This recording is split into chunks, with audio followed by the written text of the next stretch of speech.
All right, the time is now 7:15. We'll get started with our hearings meeting of the Springfield City Council. Would the council and the guests please take their seats? Roll call, Mr. Clerk. Councilor Edwards. Present. Present. Councilor Allen. Present. Present. Councilor Rook. Present. Present. Councilor Gomez. Present. Present. Councilor Walsh. Present. Present. Councilor Marcus Williams. Present. Present. Councilor Ash. Here. Councilor Twiggs. Present. Present. Councilor Shea. Present. Present. Councilor Fenton. Present. Present. Councilor Hurst. Absent. Councilor Bud Williams. Present. Present. Councilor Ramos. Present. Please rise and join me in a moment of silence.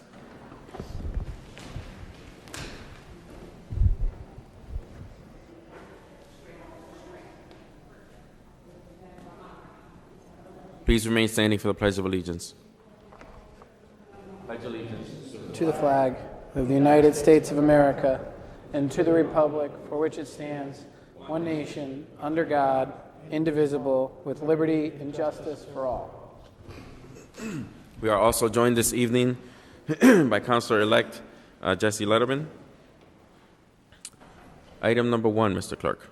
Item number 1 is a report and recommendation from the Board of Public Works regarding a petition to install fiber optic cable in the area of 75 Chestnut Street from Comcast. The recommendation is to approve. We'll take item number 2 as well together. Item number 2 is a petition for a petroleum storage permit at the location known as 1830 Wilbraham Road. Is there a recommendation? There is no recommendation with that type of petition. That goes directly to the City Council. Any questions or comments from the council? Seeing none, all in favor of approving the petition say aye. Aye. Opposed? The ayes have it. Item number 3 and 4, Mr. Clerk. Items number 3 and 4 are petitions regarding a property known as Southside Boston Road. Item number 3 is a petition for a zone change, and item number 4 is a special permit. The attorney for the petitioner contacted the city clerk's office several days ago and stated that the petitioner would like to have this item continue to a meeting in February. The reason that they state is that the petitioner wants to meet with the neighborhood council and do some more due diligence before the council. You'll see a copy of the email from the petitioner in your packet. All right, is there a motion to continue? Motion made by Councilor Edwards, seconded by Councilor Williams. All in favor say aye. Aye. Opposed? The ayes have it. Item number 5, Mr. Clerk.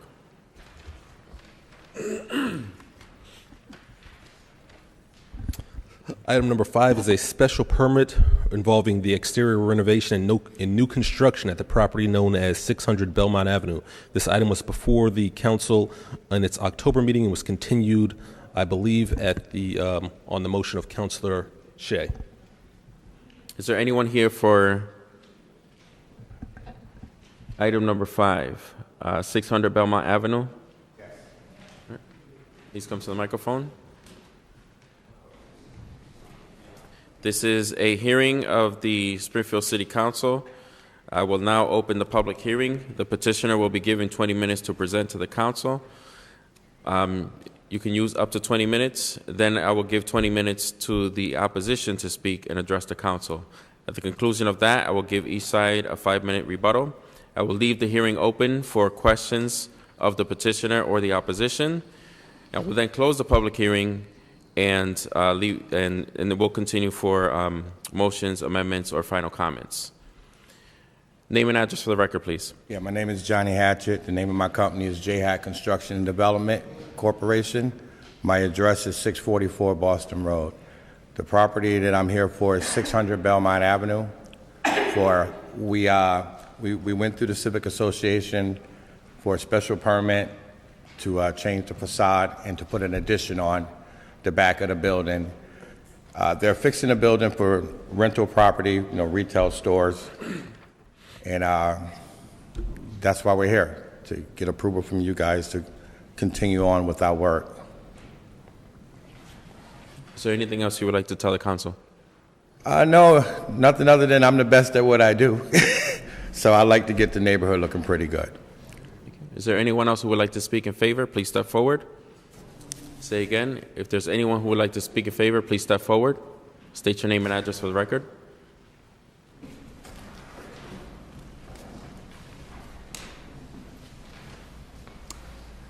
Good evening. My name is Jane Hitzel at 47 Bellevue Avenue, Springfield. I'm representing the Forest Park Civic Association this evening. We sent the president sent a letter to Phil Dromey and Ken has my copy.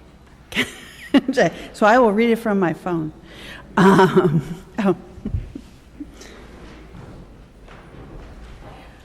I don't know whether you've seen this or had an opportunity Just to read received the a copy letter. of it, Just yep. received it. So I'll read the letter to you. This is to the owner, Mr. Zhang, in regard to your request for support of a special permit to renovate and add existing building at 600 Belmont Avenue, the Forest Park Civic Association. After hearing your request and further discussion, voted on Tuesday, November 14th, in favor of the petition with special conditions. Therefore, we recommend to the City Council that this petition be granted. The special conditions are that new construction and renovation of the existing building will be in keeping with the ex-overlay district requirements. All conditions as described by the Planning and Economic Development staff analysis be addressed and adhered to throughout the construction process and the future use of the site. One of the things that we really discussed was the environmental remediation of the property be addressed, as the building was once an auto repair business. The FPCA recommends that the building and the property be tested for any residual environmental effects from the building's prior use, especially if proposed features include food preparation. Additionally, you as the owner are encouraged to confirm that there are no underground oil or gas tanks remaining from the site's prior use. The FPCA would like to hear more regarding the building's use, such as traffic lighting, landscaping, security, and hours of operation as it becomes known. And we encourage you to keep us informed of any developments. As a neighborhood, we appreciate the involvement of involving us in the planning process and for listening to our wants and needs, especially in keeping with the character of our diverse neighborhood. We feel the renovations to this facility will help create a more pedestrian-friendly environment for the neighborhood, and we thank them. Thank you. All right, thank you. Is there anyone else who would like to speak in favor? Please step forward. State your name and address for the record. Good evening, Mr. President, everybody. My name is Victor Davila, councilors, and happy holidays to all of you. I would like to speak in favor of the proposed use of the 600 Belmont Avenue address and thank Mr. Sang for coming to our neighborhood. I personally, as a member of the Forest Park Civic Association and as a resident of Forest Park, think it's an absolutely wonderful idea. It's going to be a building that's going to be rehabbed. It's going to get back on the tax roll. It's going to be great. The one thing that I expressed to Mr. Sang, I expressed to you that we need to look very carefully is the traffic pattern. You know that the X is very congested. So I would urge you to look at that very carefully, the traffic pattern. I also would like to remind you, not only the traffic, that in that area we do have aggressive jaywalkers. And so it's something that I think that we need to look at and consider for this proposal. Otherwise, I enthusiastically support this proposal, and I thank you, Mr. Sam, for coming to Forest Park. Thank you. Thank you. Is there anyone else who would like to speak in favor? Please step forward. Seeing none. Is there anyone who would like to speak in opposition? Please step forward. Say again, if there's anyone who would like to speak in opposition, please step forward. Are there any questions for the petitioner? Councilor Shea. Yes, I wonder if I could, while the Civic Association has given an approval, basically, to your concept. Yes. We would like to have more information about how you intend to use the building. In other words, what kind of businesses do you intend to put in there, hours of operation, things about lighting, landscaping, those types of things. Can you shed any information on that? Yes, I can. He's not quite sure who's going to rent the property. He's fixing the building for rental property. And there'll be 2 stores. The signage would have to be approved again because we don't know what kind of signage they're going to use. The operating hours will not be longer than 11 o'clock at night because we know we can't go overnight with any of the stores, or if one's the office, we just don't know yet. He's just in the process of fixing the building so that he can attract the right kind of tenants to rent the property. When you set up the right kind of tenant, you mentioned it isn't going to be office space. One could be office space, one could be a store. It all depends on who rents the building. He just doesn't know that at this point. You would clearly at this point know what type of store. No, I wouldn't at this point. Most likely no.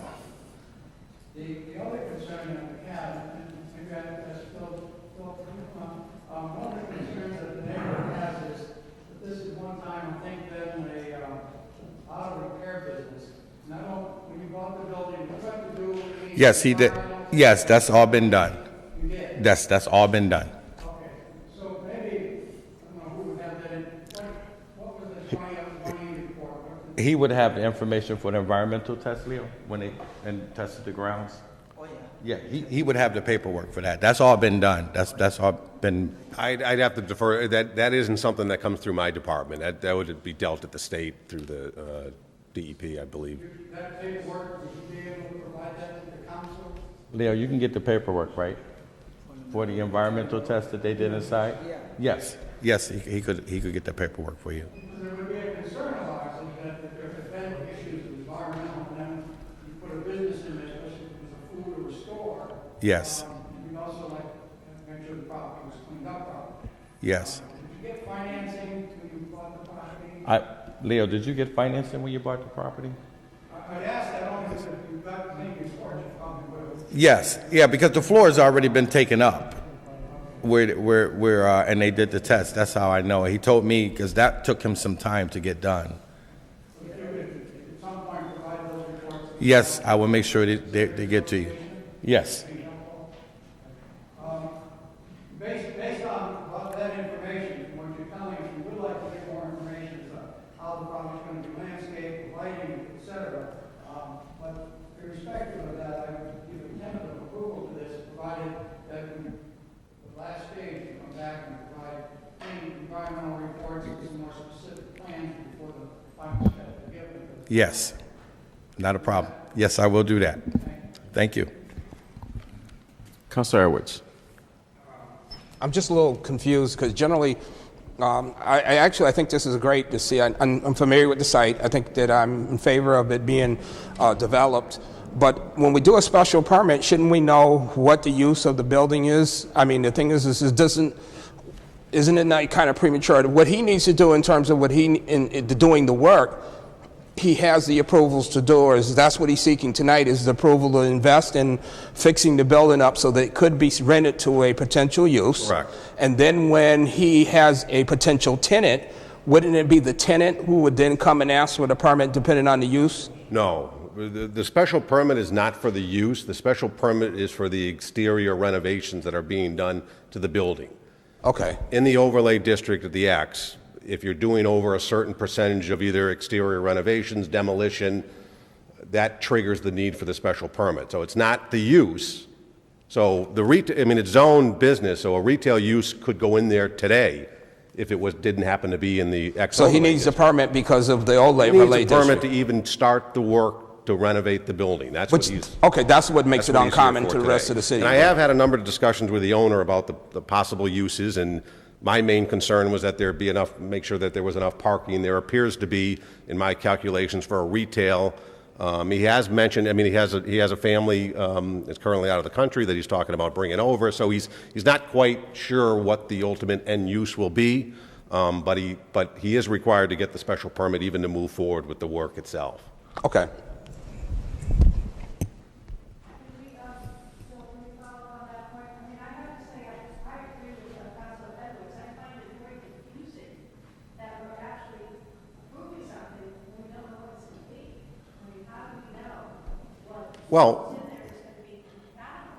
Well, but Business A allows a number of uses, including retail.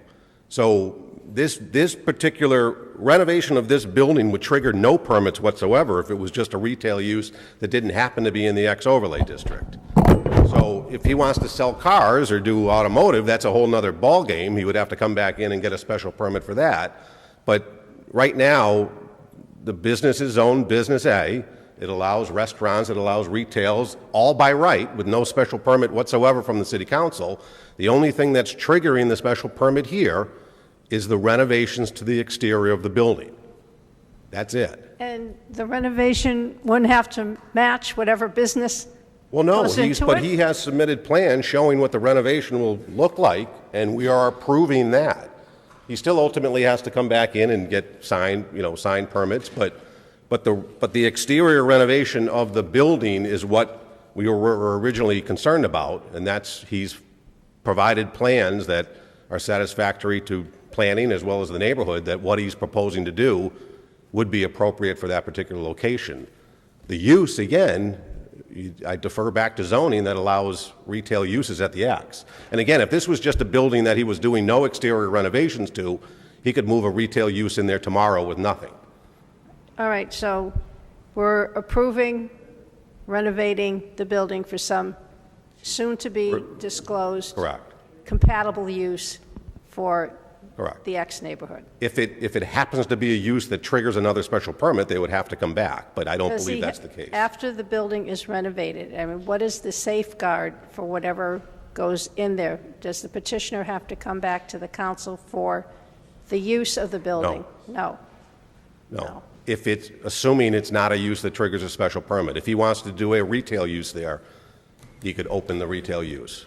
So this is a leap of faith, but obviously Well- this is the season for leaps of faith? Well, but again, I have to go back to the zoning originally allows a number of by right uses here. And again, if I picked this building up and moved it 2 streets down, he wouldn't be in here at all. He would be able to open a retail use or a restaurant use or whatever else he wanted to do with no review whatsoever from my department or you.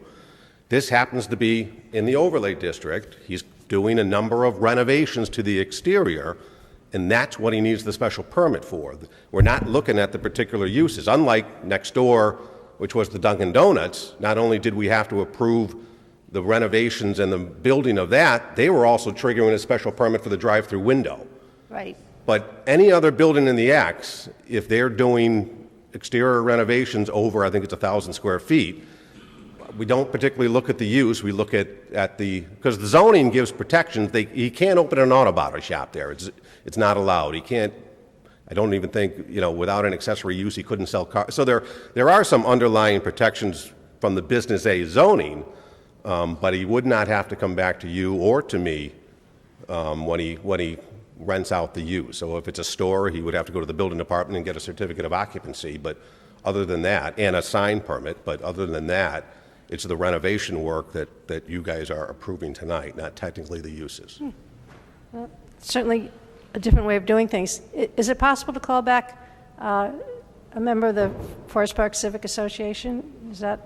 Can I do that? Discretion of the chair. Yeah.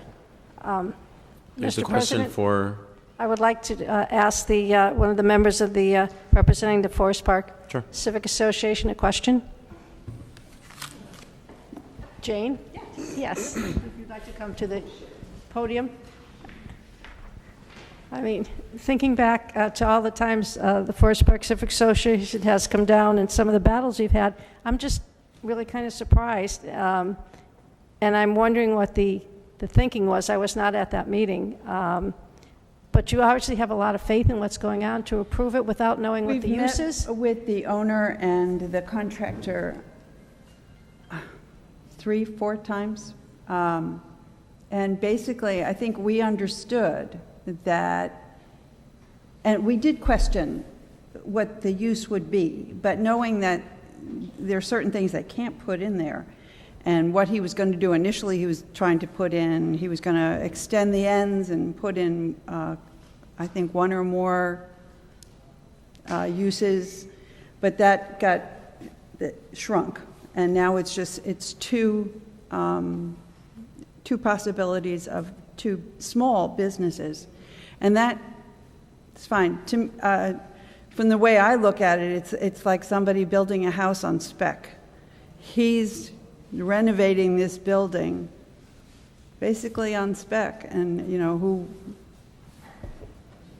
that part didn't bother me. It was more bother us. It was more the renovation and what the process was, and making sure that the planning department and the owner and the contractor met and plans were presented appropriately, and they were eventually. It took a while, but we had a lot of discussions about use and landscaping and making sure it just wasn't too little, plants put in an area, that realizing that landscaping is important, curb appeal is important, parking is important, and signage is important for that building. But as far as use goes, obviously, if it's a use that is not appropriate for that building, we will be all over it. Yes, I we know will that. not- I know the Forest Park Civic Association is very capable of that. We will not, we wouldn't put the area in any kind of detriment. So we'll be there. Well, that makes me feel a little better. Thank you, Mr. President. Thank you. We just received a call from a concerned citizen reminding us to use our microphones when we speak. Councilor Say. Yeah. I just have one more basic question. You've received this permission from the planning department, and there are recommended conditions Yes, sir. on that. In fact, there are 19. Yes, there is. And so I just want to be clear that you have read those over, have you? Yes, I have, several times. Clearly understand what they are. I understand everything that's there. I point out one of them because it's a thorn in our side here, and that is to be no 24 operation of whatever you do. Yes. But again, just for the record, you've looked at the 19? Yes. You're satisfied with the 19? Yes, I am. You can comply with the 19? Yes, I will. And you realize should you not, that would be a problem. Yes, I do. Thank you. Councilor Gomez. Phil, I just just a question, just to clarify.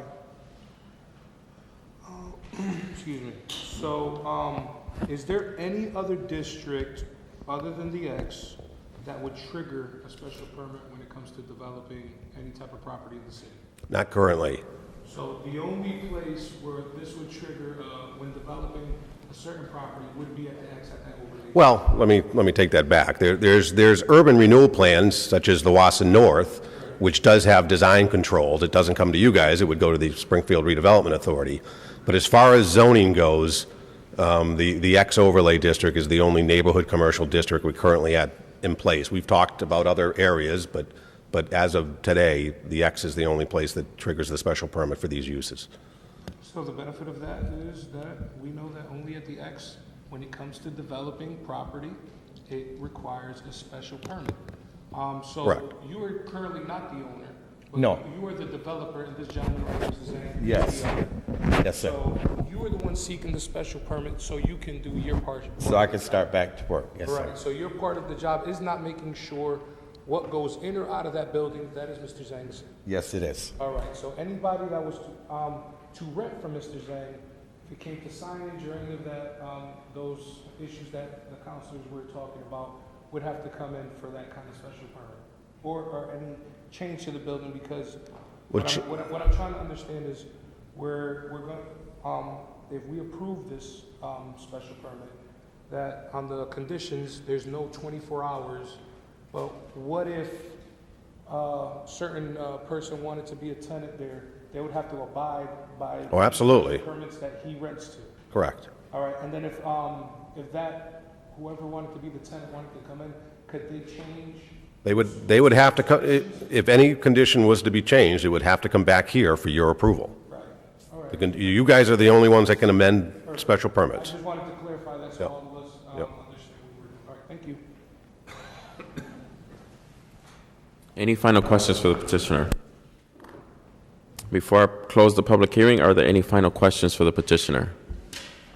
Seeing none, I will now close the public hearing. Are there any final comments, motions, and/or amendments? Roll call, Mr. Clerk.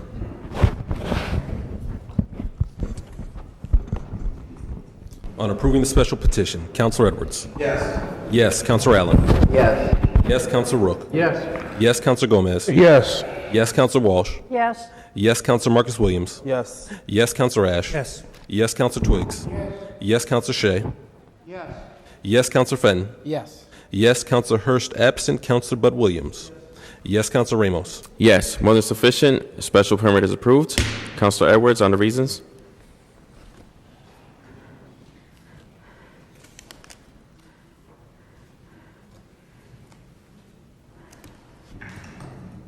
The specific site is an appropriate location for such a use, structure, or condition. The use as develops will not adversely affect the neighborhood. Adequate and appropriate facilities will be provided for the proper operation of the proposed use.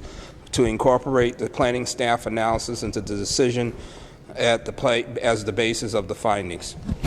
All in favor of accepting the reasons say aye. Aye. Opposed? The ayes have it. Thank you. Thank you. Item number 5, Mr. Clerk. Sorry, item number 6. Item number 6 is a special permit for motor vehicle rentals at the property known as 12 Odessa Street.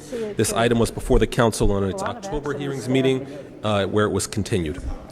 Is there anyone here for 12 Odessa Street?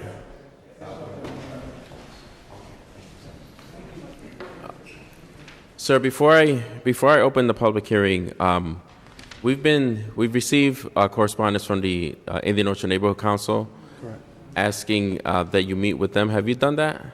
I actually spoke to the president of the council and Mr. Sharma, the business owner. He received a letter from them with recommendations, and he's had members from the neighborhood council go into his business stating that he should be all set for tonight's meeting.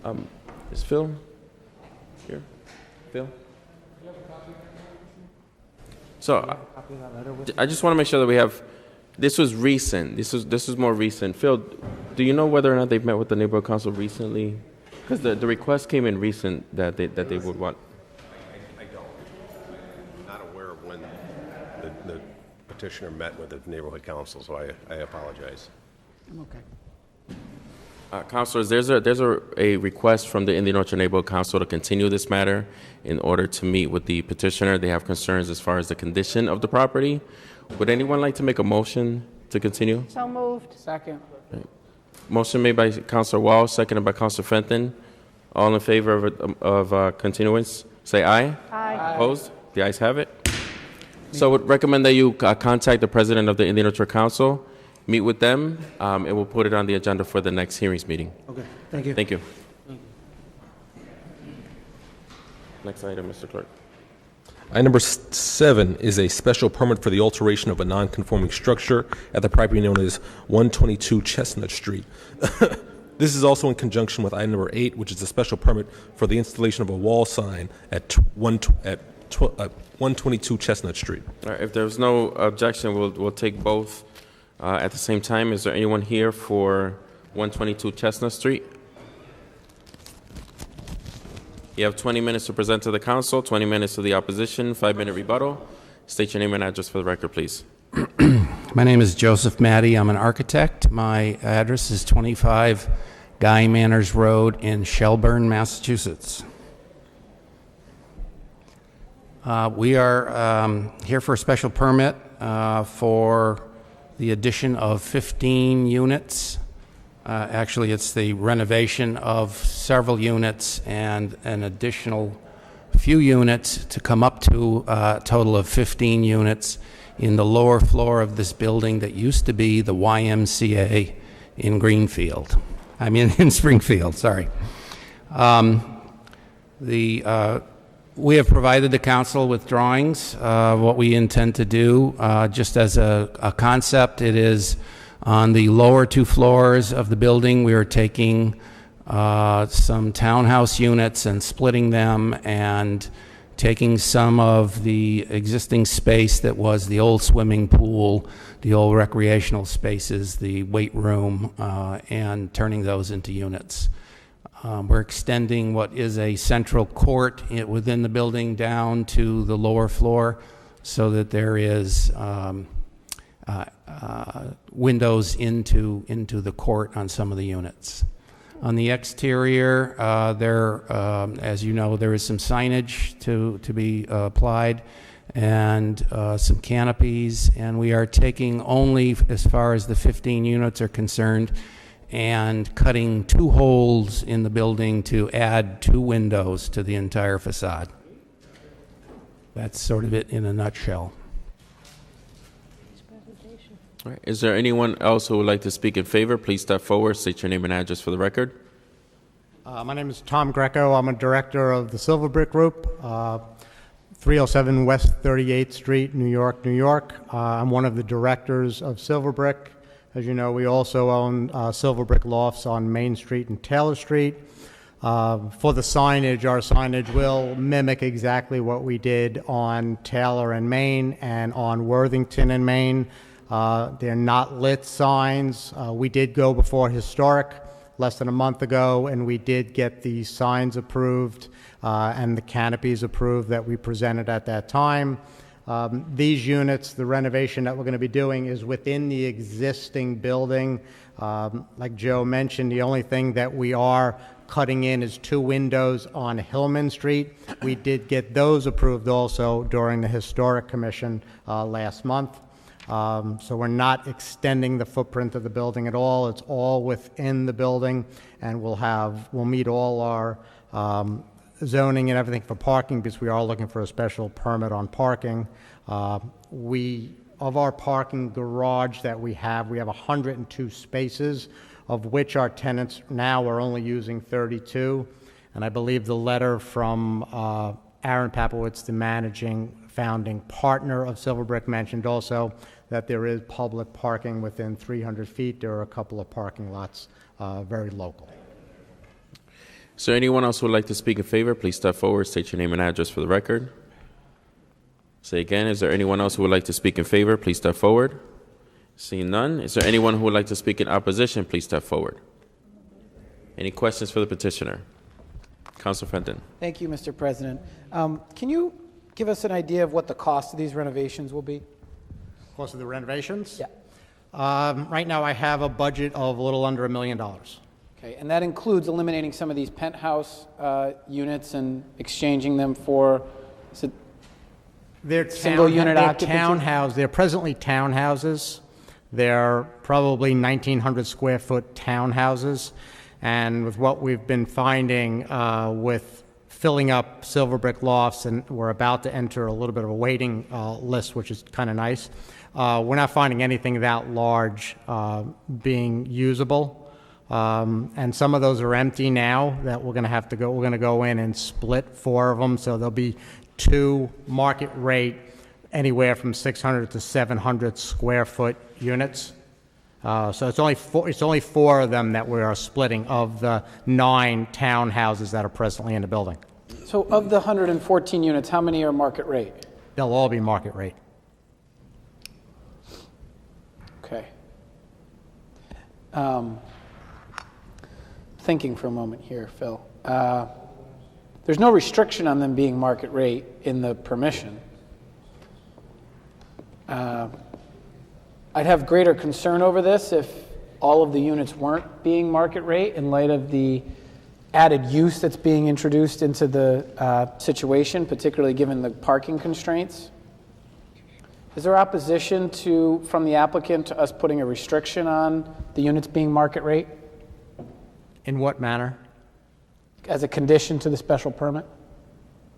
Could you reword that? I'm a little confused by what Would you be opposed to a condition on the special permit that the units be market rate? No. Okay.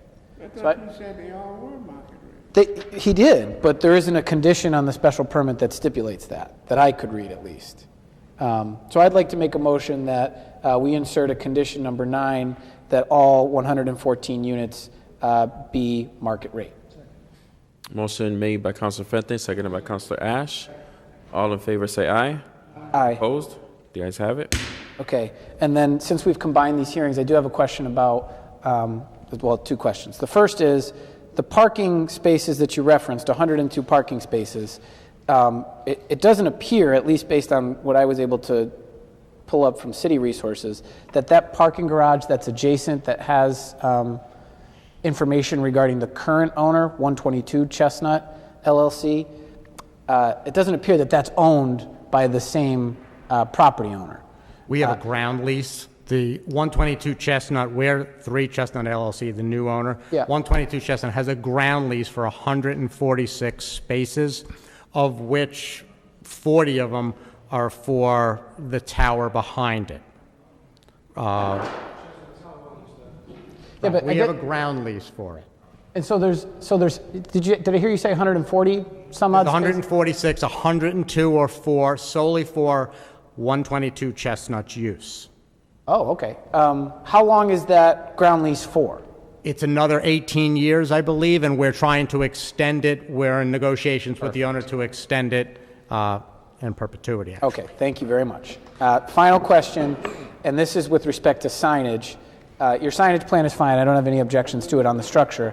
However, you do have existing signage on that parking structure that you don't own. Correct. And so my question is, what's the signage plan for that? That sign is also above the first floor and would similarly need permission to be amended. We would end up having to come back if we're going to do anything on the signage on the parking structure, since in reality that's not ours. Like I said, we just have the ground lease for it. So we would have to come back at that time. But we feel the 2 places that we're going to put signs is going to be sufficient. Yeah, and that's fine, Mr. President. It's not a reason to hold it up tonight, but the pictures that I saw show that there is actually already a sign that says 122 Chestnut Street, LLC, parking available here. You know, this is how you can find the unit. So that will need to be changed because that won't be true when you take it over and rename the building. Councilor Edwards. Actually, my question is for my colleague. The condition that you just suggested, that the condition of being all the apartments having to be market rate, isn't it inherently discriminatory? Because if I'm not mistaken, you cannot discriminate against somebody who has a voucher, as long as they can. So, what would be when you put the permit? It says, I mean, I know like most of the large housing projects that are done with federal money, they in themselves, because to qualify for the funding, are required to have certain units be available to low incomes, and then you can set aside so many units for market rate. But I've never heard that you can legislatively permit or restrict apartments to only being that way, because then what you're essentially saying is anybody with a voucher can't live there. Does that sound? I mean, No. It just didn't sink in real well. So. Yeah. Well, I mean, it's a land use permission, so we have the ability to condition the use. And if the petitioner's saying that that's the intended use, my only intent is just to codify that so that if there is a change or there is a request to convert some of the units to affordable or to be subject to vouchers, that we have the ability to know that. Because as the market for the units change, so do inherently the parking needs. And so that's why I think that it's relevant to our discussion about parking. Does that satisfy your question? But if you have a voucher, you can Yeah, it just didn't. I had spoken to Attorney Davis, and I guess the way I originally prefaced my question to her suggested that I was accurate in my thought, but I think I understand what my colleague is trying to say. Essentially, what he's concerned is that in the future, as the market may change, do these units become low income or available in there by themselves? That's generally what you're saying, that they revert back to something else, and then under that condition, the parking might be under a different consideration for the granting of the special permit.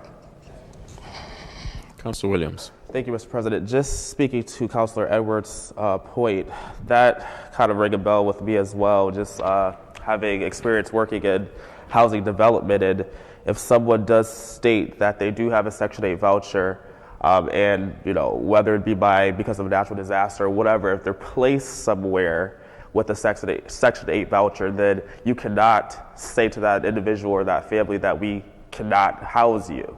So I see a conflict with this market rate stipulation being concisely stated as is, and it doesn't sit well with me as well, just because of the nature of how vouchers work and certain occurrences that we cannot sometimes control. So,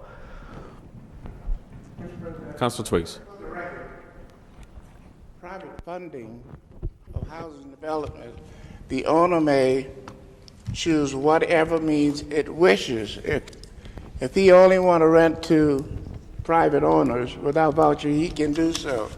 And that is not discrimination when we know up front that that's what he's building. Now, if you're utilizing federal dollars or state dollars, they have stipulations in using their monies in terms of who you can rent to. You can't get federal dollars and say, I'm going to build this for private use only. Federal dollars dictate what you can do in terms of your rent-out position. I'm going to ask Attorney Davis for some clarification on Councilor Edwards' concern.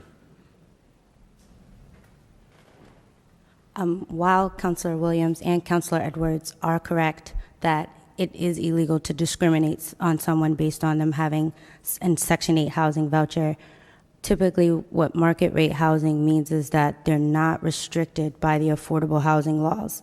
However, I'm not familiar enough with the affordable housing laws off the top of my head to know the implications of that. So I could give a formal opinion if required, but as of right now, I can't give a definitive answer as to how that would affect, how changing the condition would actually be affected by the federal housing laws.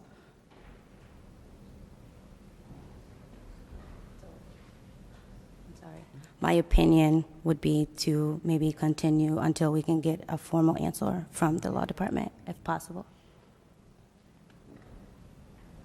Councilor Gomez. Excuse me.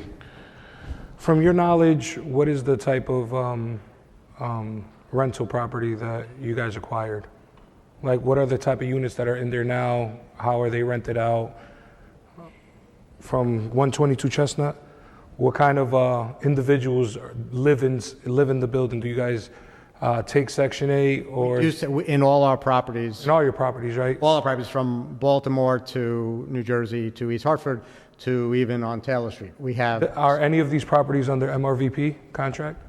So we call it market rate housing, but we take vouchers. We have Section 8. We have it across the board.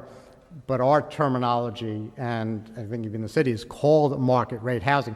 But we don't want that to have it come back and say that we can't take vouchers or we can't take Section 8, because we do.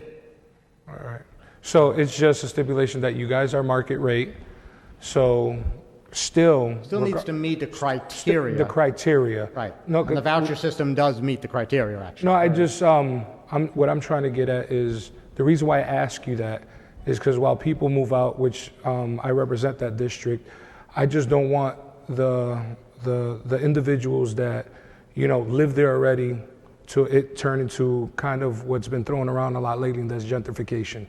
I'm totally support of redevelopment. I like the work that you guys have done down over by the other properties you own on Main Street.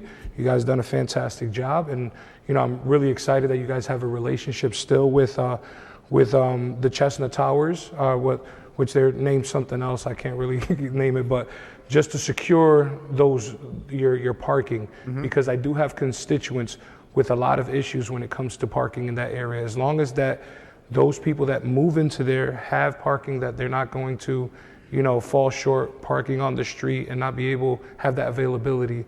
That's, I guess, my point. So being a market rate housing, you don't have MRVP contract, so I think it doesn't necessarily mean anything. Well, not that it doesn't mean anything, but I am understanding your guys' point, but as long as you guys, like you stated, already take vouchers and take Section 8, the only time that would be a problem if they were under a subsidy, like low income or MRVP contract. Right. So I appreciate it. Thank you for answering my question. Thank you. Councilor Allen. Thanks, Mr. President. Yeah, just a couple questions. What is your percent of rental now? Is it the fact that you're trying to add apartments seems to say that you're successful at what you have and there's more of a demand. Is that true? The existing one on Taylor Street, we're at 97% occupied. This building is probably about 90% occupied, so we see a growing need for apartments, for well-appointed apartments, which is what we And provide. is your sense that as the city goes through this with the casino and sort of a renaissance and stuff, that will add to the demand? Is that? It will. You know, when we bought Taylor Street, we didn't worry about if the casino was going to go through or not. We just felt it was a really good city to work in, and we felt that the growth of, you know, the population that was moving back into the city was something we liked. That's why we kind of stuck around, and that's why for the last 3 years we've been looking for more properties in Springfield. So we do see a growth, and we're starting to see a waiting list now at our other property. So this is what we feel is just all a good sign. And so the Silver Brick development project has been successful from your eyes, much so. period. And is that a mix of quote-unquote market rate and vouchers? It's everything, yes. And that's already happened in that way. Okay, thank you. Any other questions for the petitioner? In light of Attorney Davis's recommendation, Counselor, do you want to make any amendments, or are you comfortable with what you proposed earlier? I'm not sure what to say exactly. I'm pretty confused. So what do you mean when you say market rate? Market rate housing is just taking into the whole entire area of where you are building or having apartments to come up with your rent. That's your market rate housing. We all, like I said, we do vouchers, we do Section 8. If it fits within the apartment that we're building and the criteria of what we're looking for, people to make that rent, it's rentable. And so so you calculate the market rate based on like everyone else, it's indicators based on, in the industry about it's based what, on industry. It's based on the cost of what we are putting into the building, how much you buy. That's how you arrive at it, and then you're arriving at it from your what everybody else is paying. You take a broad spectrum of what everybody else is paying, and you don't want to be the highest because you're going to be an empty building. Mm-hmm. You want to be what the terminology means in the market. Well, okay, that's fine, and I appreciate that. No, that not, insight. right. It's not luxury or low income. Market rate does not mean luxury. Does not mean low income. You know. No, okay, I understand. I understand what you mean by that definition.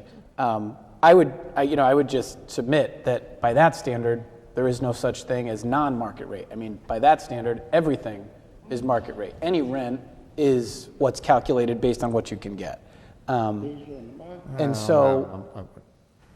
so I'm not sure what the utility would be of that condition if that's the opinion of the applicant. So rather than delay it, it's a good project, it's a good developer. I'm supportive of it. I'm not overly concerned about the parking, given the proximity of the parking lot next door. A lot of that information was shared after the original motion was made and passed.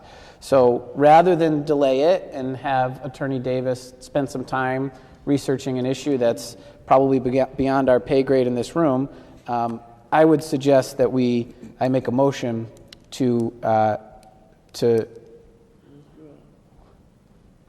revert back to the original application before the First Amendment was made. Second. Motion made by Councilor Fenton, seconded by Councilor Gomez. All in favor, say aye. Aye. Opposed? The ayes have it. And I would just say to the body that the intent isn't gentrification or requiring market rate units. It's saying that if an applicant comes in and says, this is what we're doing, this is what the expectation is, then that has a necessary cause and effect on how many parking spaces they're going to need. And that's what's in front of us. So that's the reason for it. I was trying to tie them to the commitments they were making. And after learning more about the parking circumstances and what they mean when they say market rate, the utility of the amendment is no longer worth it. Thank you for that clarification. Are there any final questions for the petitioner? Before I close the public hearing, is there any final questions for the petitioner? Seeing none, I will now close the public hearing. Any final comments, motions, and/or amendments? Roll call, Mr. Clerk. On approving the petition, Councilor Edwards. Yes. Yes, Councilor Allen. Yes. Yes, Councilor Rook. Yes, Counselor Gomez. Yes. Yes, Counselor Walsh. Yes. Yes, Counselor Marcus Williams. Yes. Yes, Counselor Ash. Yes, Counselor Twigs. Yes, Counselor Shea. Yes. Yes, Counselor Fenton. Yes. Yes, Counselor Hurst. Absent Counselor Bud Williams. Yes, Counselor Ramos. Yes, more than sufficient. Special permit is approved. On the reasons? The specific site is an appropriate location for such a use, structure, or condition. The use as developed will not adversely affect the neighborhood. Adequate and appropriate facilities will be provided for the proper operation of the proposed use to incorporate the planning staff analysis into the decision as of the basis of finding. All in favor of the reasons say aye. Opposed? The ayes have it. Roll call. Item number 8, Mr. Clerk. On approving the special petition for the wall sign, Counselor Edwards. Yes. Yes, Counselor Allen. Yes. Yes, Counselor Rook. Yes. Yes, Counselor Gomez. Yes. Yes, Counselor Walsh. Yes. Yes, Counselor Marcus Williams. Yes. Yes, Counselor Ash. Yes, Counselor Twigs. Yes. Yes, Counselor Shea. Yes. Yes, Counselor Fenton. Yes. Yes, Counselor Hurst. Absent Counselor Bud Williams. Yes, Counselor Ramos. Yes, more than sufficient. Special permit is approved. On the reasons?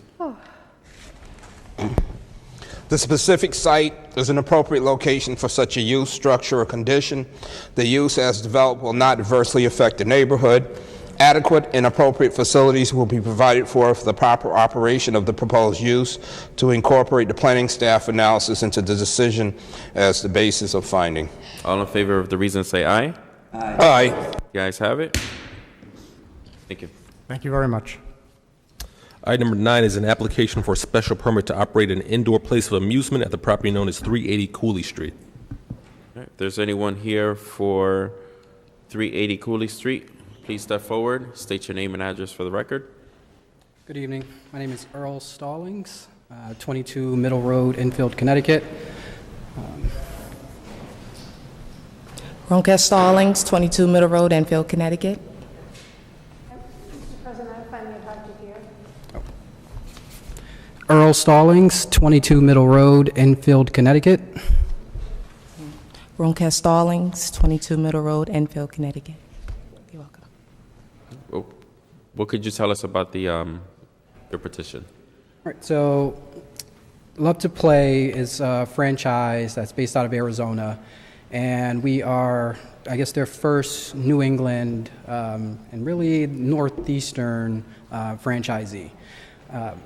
We're looking to put a facility into 362 Cooley Street. It'll operate as an indoor playground, amusement park, and arcade for children ranging from 0 to 12, and we'll have an arcade that will be able to, or will be suitable for kids ranging from about 9 up to adulthood. Within the facility, we'll operate a small cafe, which will have ready-served food such as pizza, popcorn, hot dogs, things like that. Nothing requiring any type of flames or grease or anything like that. Let's see. Within the playground, we will have a couple different structures. A large structure for older children, ranging 4 to 12. A smaller structure for toddlers, usually in that 2 to 4 range, and then for younger children from 0 to 2, we'll have a baby area. The concept is to allow parents to come to a safe place, really that's open and allows them to kind of let their kids run, play actively with other children. We'll have a few party rooms, which will allow kids to have birthday parties and events in the area. And that's one of the things that we as parents found. It's hard to find a place that's safe, that you can really sit down and have a conversation with your friends while your kids play and enjoy themselves. So within the facility, in terms of security, we'll have an entry gate that's locked from the inside, operated by the employees.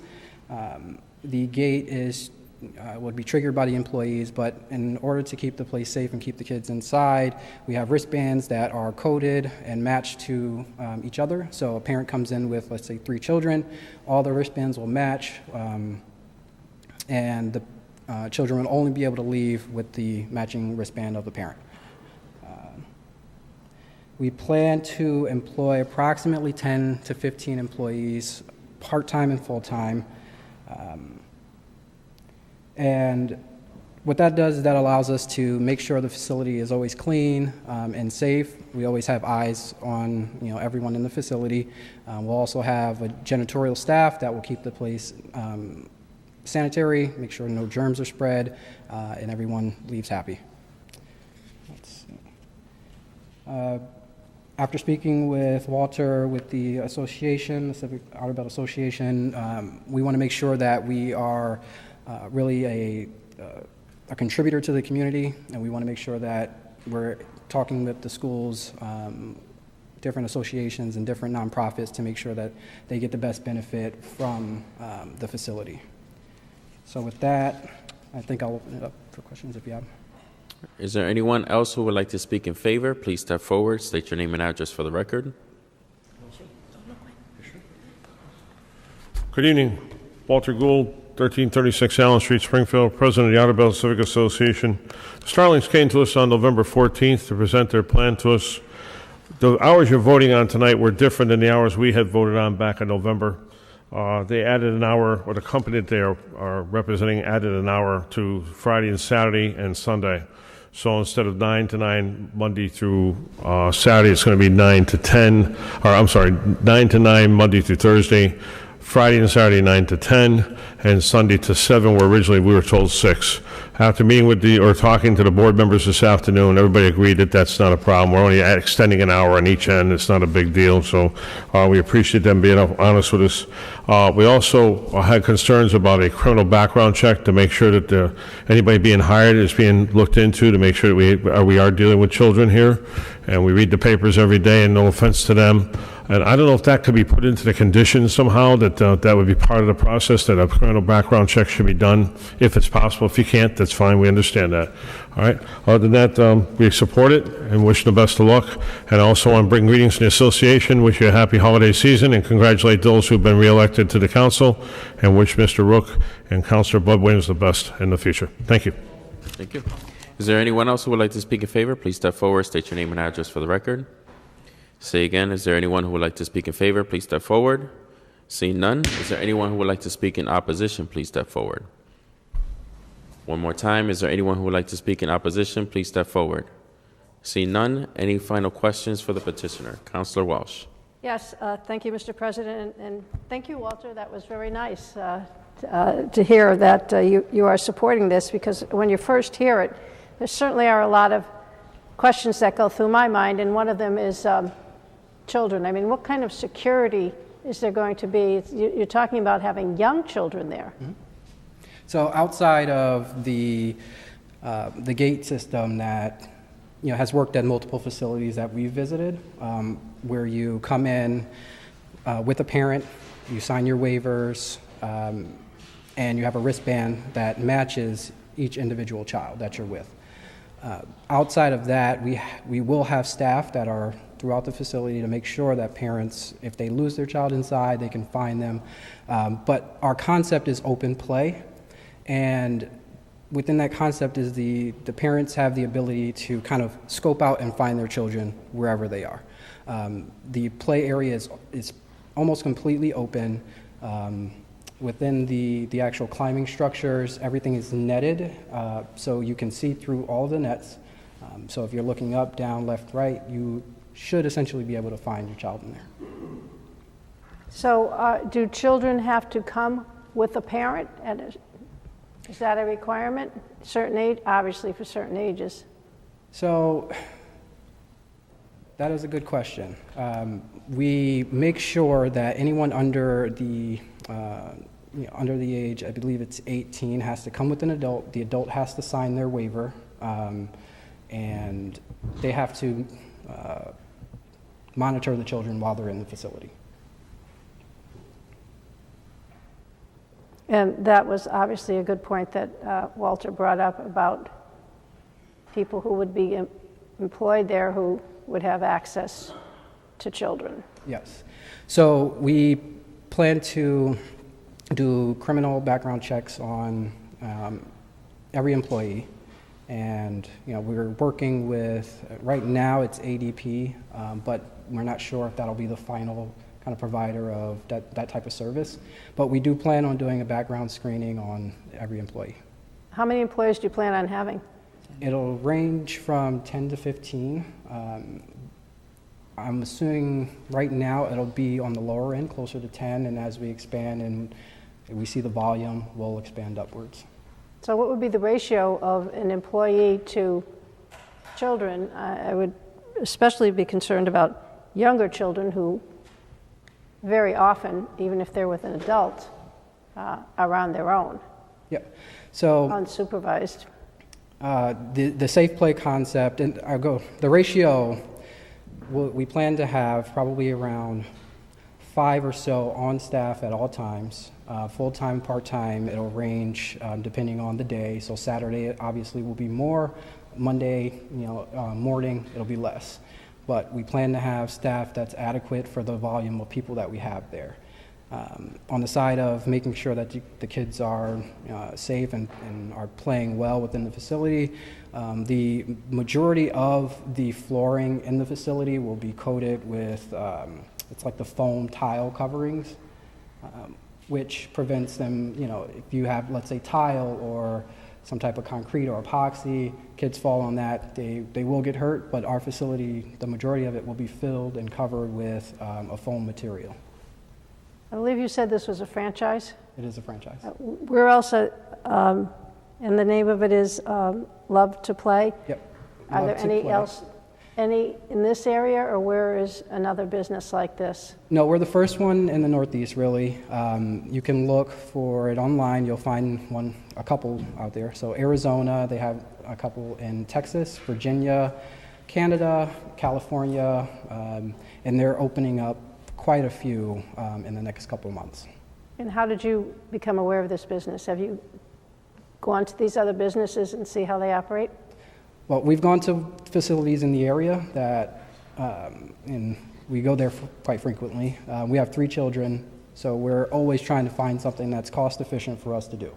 And to go to, for example, a place called Billy Bees in the Holyoke Mall, really nice facility. I believe it's really safe, and our kids don't come home hurt at the end of the night. So we were looking for a facility, some type of franchise or business model that kind of mimicked what they did. And after doing a ton of research, searching for that type of business, we found Love to Play. And at that time, I'd say it's about 2 years ago now, they maybe had 5 or 6 facilities. Now they're, I believe, at going upwards of 10. And they're only expanding at this point. So that's what really drove us towards Love to Play, is the fact that all of their facilities are extremely safe, and they cater to the needs of the community. So it's not really just about money. It's about making sure that the kids that come there are safe, the parents that come there want to come back because they know their children won't get hurt, won't, so sorry about that. Is there an admission fee? There is. So we haven't set the prices in stone yet. We're still working through that process. The price for children could range anywhere between about $9 to $12. Each time you come in, it would be in. So that's our single entry. We're looking into doing a monthly and a quarterly membership, which will allow them to come back in as much as they want, daily, monthly, whichever the plan they go with. That's more cost efficient for people who are looking for somewhere to go very frequently. Okay. I'd like to ask, is there any, and it may be Phil Dromey, just because of the nature of this and the clientele being children and young adults, is there any way of monitoring this that we would know that the children that go there are actually safe? I mean, is there any kind of a review that is done? Perhaps Attorney Davis can answer that question. Okay. As far as monitoring the employee's behavior, I don't believe you can do that through a special permit. special permit is for the use of the building, but I'm not totally certain you can put restrictions on who they're allowed to employ at their business. Well, I wasn't thinking of that. I was thinking. I'm sorry, I heard a question about just porch because of just the earlier. nature of the business, that they're dealing with a lot of young people, and we all know the state of the world. Is there any way of, is there any kind of a follow-up to make sure that procedures are in place and the young clientele that come in are actually safe? I mean, That I'm actually not certain of, because there's no way to do it through through the conditions of the special permit. However, as far as the state coming in and making sure that the employees are doing what they're supposed to be doing, I'm not certain, because I'm not very familiar with this type of business. What if someone, when this business is established, what if someone was concerned about their safety there, what would they do? What avenues are open to them? Well, they would be able to speak to, as far as the safety of the business. Of the clientele. I'm actually not sure who they would go to if they were having issues with the client. So issues with the clientele as far as who's coming, or if the clientele had issues with the business? Between not so much their employees, but people that come into the business who prey on children.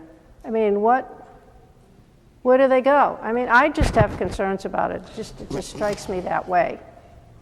They would call the police if they saw any unsafe behavior, I would hope. As far as people coming in and watching the children, I would believe they would have to call the police and say they saw something they're not comfortable with. But other than that, if it's a public business, you can't prevent people from entering the business until you see a problem. Obviously, but you know, it just seems, I don't know, it doesn't feel right to me. I'm sorry.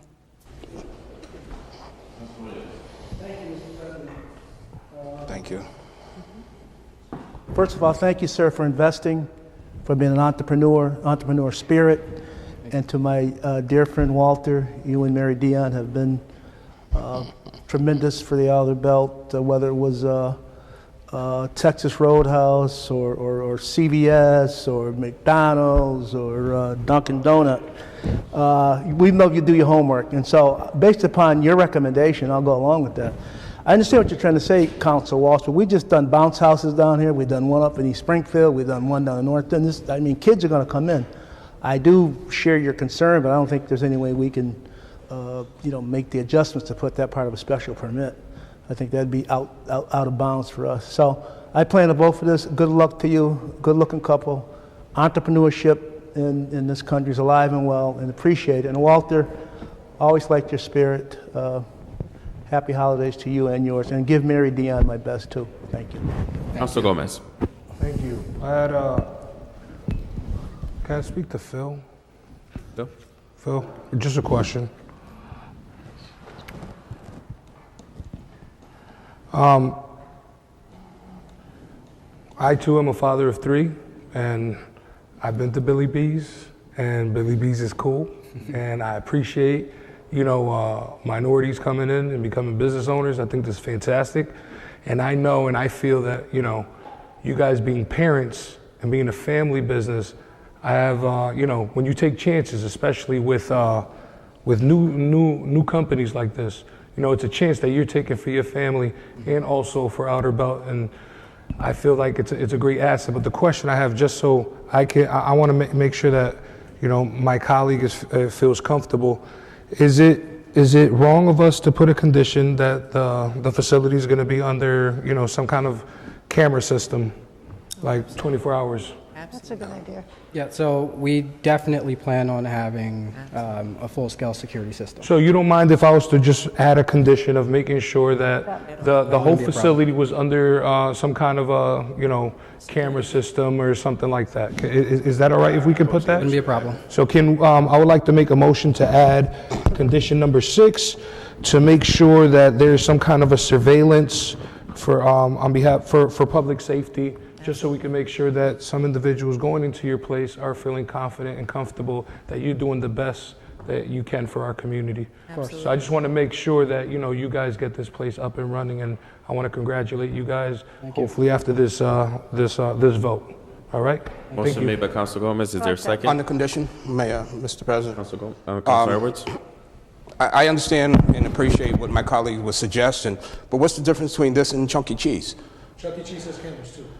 They do have cameras. Yeah, they do. Some of these places, they have cameras. But well, I guess my point, well, I didn't know if Chuck E. Cheese had them, but the bounce house and all the other entities. From what I understand, I'm sorry, but from what I understand, most of these places do have cameras. But it's not mandated. Yeah. So all I'm suggesting is that what's the difference between this and the bounce house or the plaza? We didn't make a condition of that. I know I'm too old to be going out there getting hurt, and my grandkids go in there. There's no cameras, and we didn't mandate the cameras for that organization or that group. You say Chuck E. Cheese has it. I wasn't a city councilor when they got their permit, but I doubt if that was mandated as part of their permit. And if it's a business decision by this couple who are investing in a new business and a new franchise, and if they think it's economically feasible to put cameras on, that should be their decision. But for us to mandate that they spend extra money to put cameras on just for the peace of mind of granting the permit, if we're going to do that, then we need to do that consistently for all the rest of the people coming through. And this is the first time since I've been a counselor that I've heard that where a facility where children were going to be at we were going to put a condition of the granting of a permit to include cameras. So, I mean, I'm not going to argue whether or not cameras would be helpful, but if we're going to set that type of precedent, let's make sure that we're going to continue to do this to other businesses as well, because we didn't do it at the bounce house. And I'm looking at this couple over here that looks like everybody else in my mind that's come before us, and we've never put that type of condition out there before. I know it is a crazy world. I just got a picture of my grandson that just got his first deer, and he's only 9 years old. Bud's laughing because I showed it to him a few minutes ago. I know what type of world it is. I got 13 grandchildren and 1 great-grandchildren, and I love them all. But in terms of when we grant these permits, are we using the same foundation or blueprint on how do we come to our conclusions for everybody? And that's the only thing I'm really concerned about, is if we're going to do this, then let's set the precedent that any type of small business that comes through that's going to have predominantly children is just going to be a condition we want to include. And if they choose by their own economic business plan to put a camera on for insurance purposes, for liability purposes, then that should be on them. Because even if there is something that tragic happens to a child there, the city of Springfield is not liable. They are liable. Just like the child who almost drowned, nobody is liable except for the organization who was running the program and the city who was funding it. Council Gomez. In respect to my counselor, the only reason that I had stated that was because off of the good work of Counselor Ash, Counselor Shea, and Justin Hurst, when it came to the green light initiative that you guys were talking about, we are moving forward and having that conversation. Not only that type of business, and I understand where you're coming from. Trust me, like 100,000%, I feel you. But when it comes to where there's people in general, like gas stations that are not well lit, or even where people congregate, I think it's important, like you said, that we should be setting the precedence that public safety is a must and public safety is a first, and put our first foot forward so then we can start getting into the culture of making sure that people feel safe. Aside from, I'm not doing it to make sure individuals feel comfortable, but I feel like it's important regardless that in this city, and when it comes to getting down to crimes, which you guys know that I am indebted with a lot of things that happen in my district or all over the city, I feel like if there was cameras set in place in certain areas, we would get to the bottom of a lot of things that happen. And that's just that's my feeling. But I respectfully understand exactly where you're coming from, because I wasn't on the council either, but I wouldn't want to make them pay more than they have to. But looking forward to businesses just such like this and what's happening, and especially what's in the media when it comes to the word I don't want to use, pedophilia, is we have to make sure that our kids are safe. And that's why I'm putting up first. Councilor Marcus Williams. Thank you, Mr. President. Just taking a break from the camera discussion, just for ha-has and a bit of a flashback moment. Adventureland used to actually exist on Cooley Street years ago. And I can't remember what years that ranged, but I I know I was young, and it was a prime location that attracted patrons from 16 Acres, throughout the entire city. And I think that this is definitely recapturing that spirit that was once there, that location. I certainly applaud your efforts to bring it back to a very family-focused area of the city. So thank you. Thank you. Thank you. There was a motion made. There wasn't a second to that motion. Councilor Gomez made a motion to put in a condition regarding cameras. Is there a second to that motion? I'll second it. Seconded by Councilor Walsh. Is there any further discussion on the motion? Councilor Allen. Thanks, Mr. President. It creates an interesting issue, the topic of child safety, which everybody is in favor of, and that topic of fairness in terms of what you can legislate. Are you guys willing to put in cameras, or was it in your plan to do that? Absolutely. It has been in our plans from the beginning. So it's not creating a financial hardship for you? Not at all. It was in your plan anyway? As a mother of three, safety is our concern. Absolutely. No, that's great that I didn't make that meeting. I am the counselor representing that part of town, and I had 2 meetings that night. I usually make those meetings. I got there late. I did get there, but after you were done presenting. On that basis, since they were planning it anyway, I would probably support this, but I think Councilor Edwards makes a good point that I've been to the trampoline place with my grandkids, and we didn't do this there. So I don't know whether it becomes an ordinance of some sort with this green lighting initiative. I don't know what committee it would fall under, but whether it fits as an ordinance, I don't really know. But obviously, child safety is an important thing, but also the right to make your own decisions about your business is important as well. So I'll support this in light of the fact that you already were planning it. It's not creating a financial hardship, but I think we need to think. There have been a couple issues tonight similar to this. The equity and the market rate housing is kind of similar to this in the sense of requiring things that may not be something you can really require. So we just have to keep an eye open on this one. Thank you. Any further discussion on the motion? Seeing none, all in favor of the amendment say aye. Aye. Opposed? All in favor of the amendment say aye. Aye. Opposed? The ayes have it. Are there any other questions for the petitioner? Before I close the public hearing, Councilor Williams. What's your anticipated construction date, operation date, opening date, timetable? So we hope to begin construction as soon as our kind of waiting period is over here. And that means purchasing. Talking to Mike. Oh, sorry. We plan to start construction and renovation as soon as we're able. We plan for a finish date mid to end of March at this point.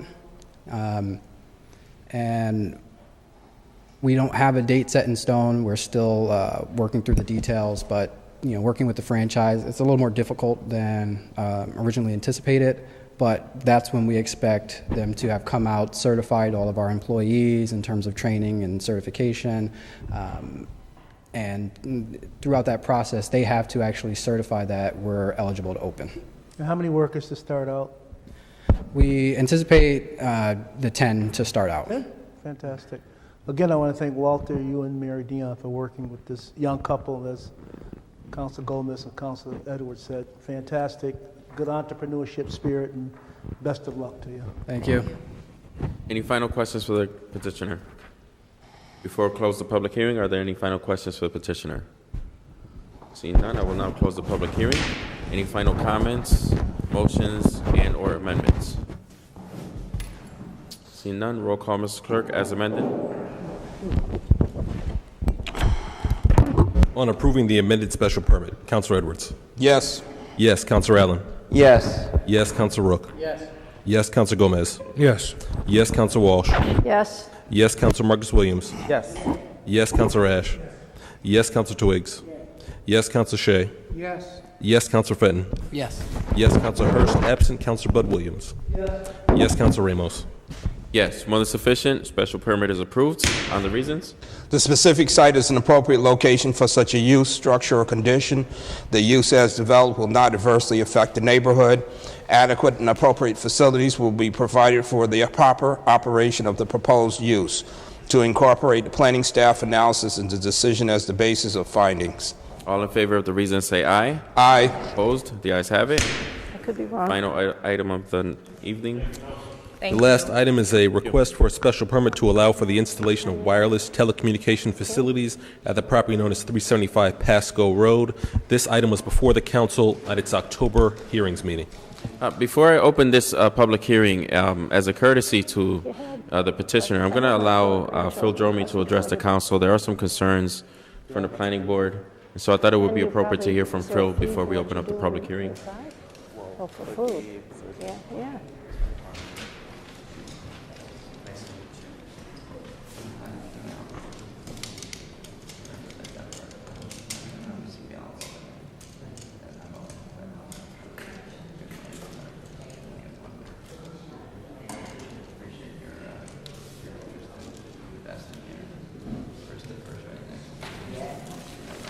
All right, the clerk has advised that we open up the public hearing before we allow Phil to speak, and so I'm going to open up the public hearing, and I'm going to allow Phil Dromey to speak and address the council first.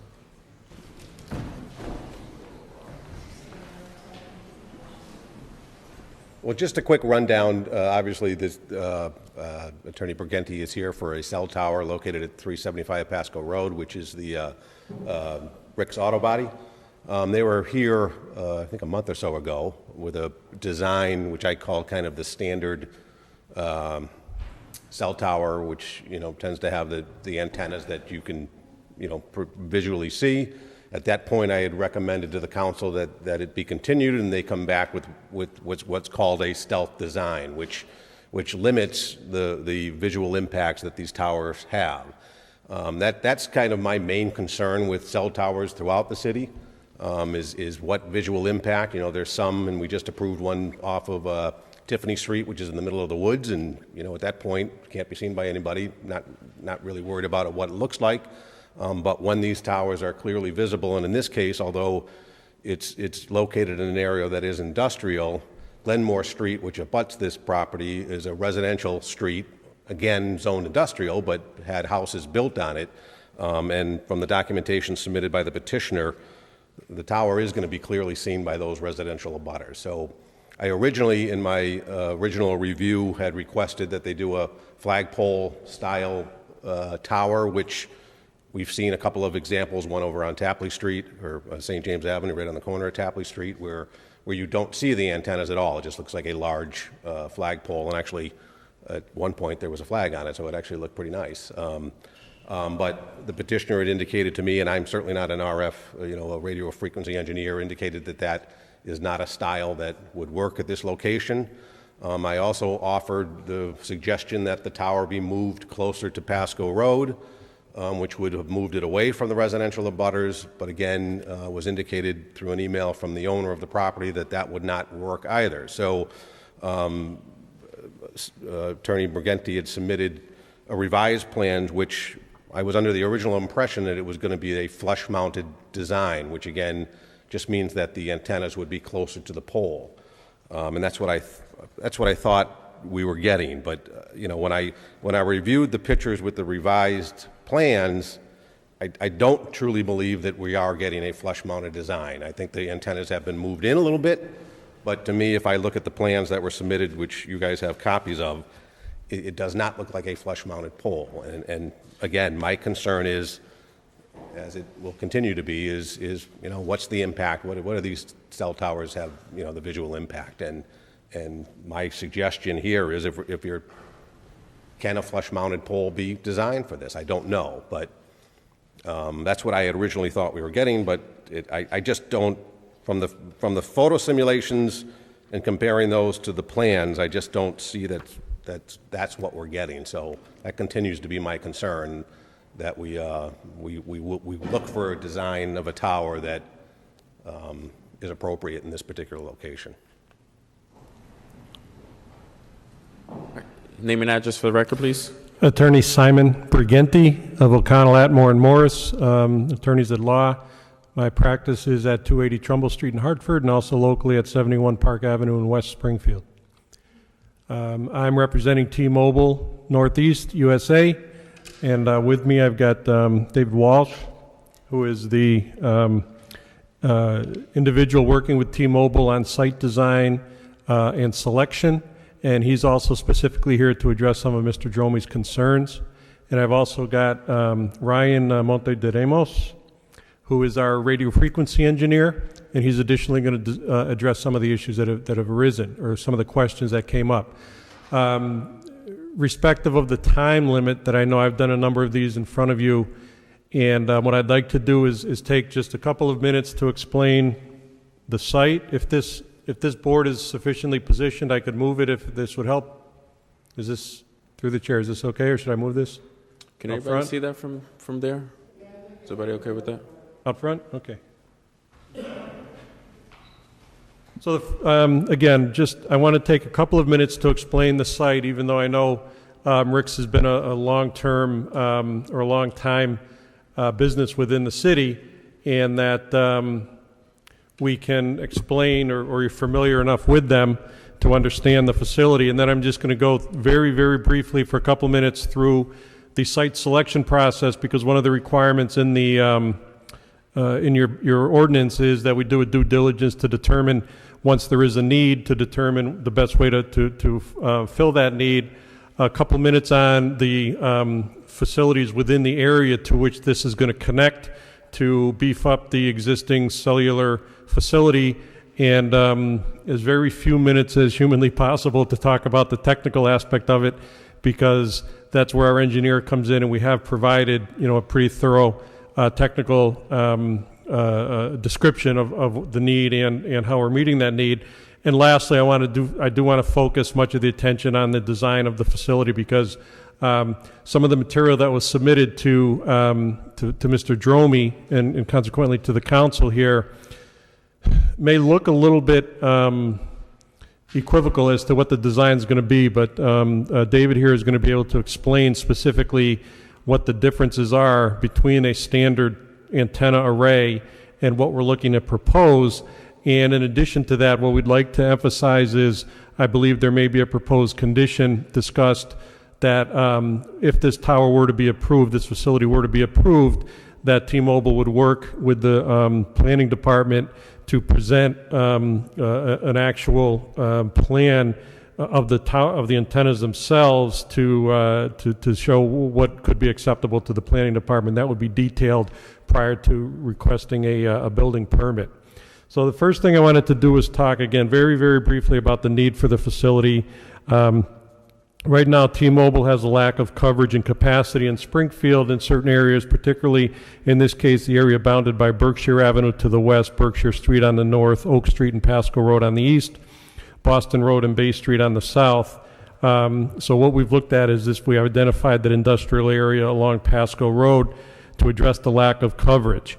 We did meet twice effectively with the Indian Orchard Council, which is the council that Mr. Dromey directed us to, since the Boston Road Council or Neighborhood Council, I believe, is on hiatus or not available at this point, or not functioning. So we did meet once. We gave them a thorough presentation at their meeting. We answered a number of questions, and then we went on a field visit actually to the site with some members of the council and a couple of the neighbors, and kind of walked the area and showed what would happen there. So we did do that. There was a recommendation or there was a positive recommendation on the tower from the council. When we got to the field visit, some of the neighbors that expressed that similar concern about the actual design of the antennas. So the council came back and said, well, we'd like to kind of echo Mr. Dromey's concern or statements about the design. So what we did was, this is one of the most populated areas in Springfield, and it's got lower than desired service. One of the concerns that we have is because as of, I want to say 2016, 70% of 911 calls are placed from wireless phones, and that percentage is growing. So the ability to call 911 for help in emergency is one of the main reasons that people have a wireless phone. Each day, more than 350,000 911 calls are made on cell phones, which is over 1/2 of all emergency calls that are placed, and more than 60,000 911 calls are made on T-Mobile's network every day nationwide. So that's the main concern on this. The industry itself has increased exponentially, not only in the desire for service or the need for service, but also for the type of service. When I've been doing this, again, as some of you know, Councilor Rook and Councilor Williams, I've been in front of this board for years, and back in the day, the service that you'd be getting from these facilities was pretty pedestrian, so to speak. Now people are demanding heavier content, broadband, and all kinds of things, video, direct streaming, and those kind of things. So that's the consumer demand. And again, it also enhances the E911 service itself has increased. It's technology, so you need additional service. So what I wanted to do with that background is to bring David up just very briefly to have him talk about the candidates that we looked at, and then explain where some of the other towers or the other facilities are located nearby. Hello, my name is David Walsh. I am the real estate specialist representing T-Mobile. While looking to fill this coverage gap, we identified several parcels that may work for us, and I can just outline them quickly for you. Candidate A is CJ's Towing, as it's colloquially known. After speaking with the landowner and trying to strike a lease with them, the only part of the parcel they were willing to lease to us was wetlands. And you can speak into the microphone, please, so the people at home can hear you. Is this better? Mm-hmm.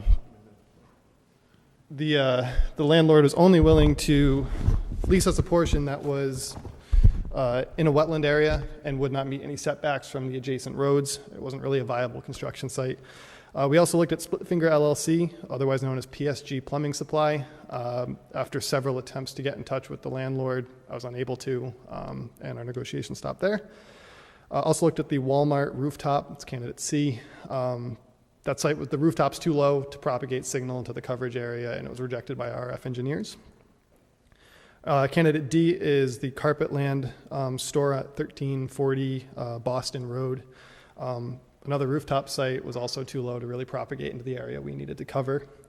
And finally, candidate E was the Foundry. After several attempts to get in touch with the landowner, both in person, letters, phone calls, I never heard back. Wasn't able to move forward with that candidate either.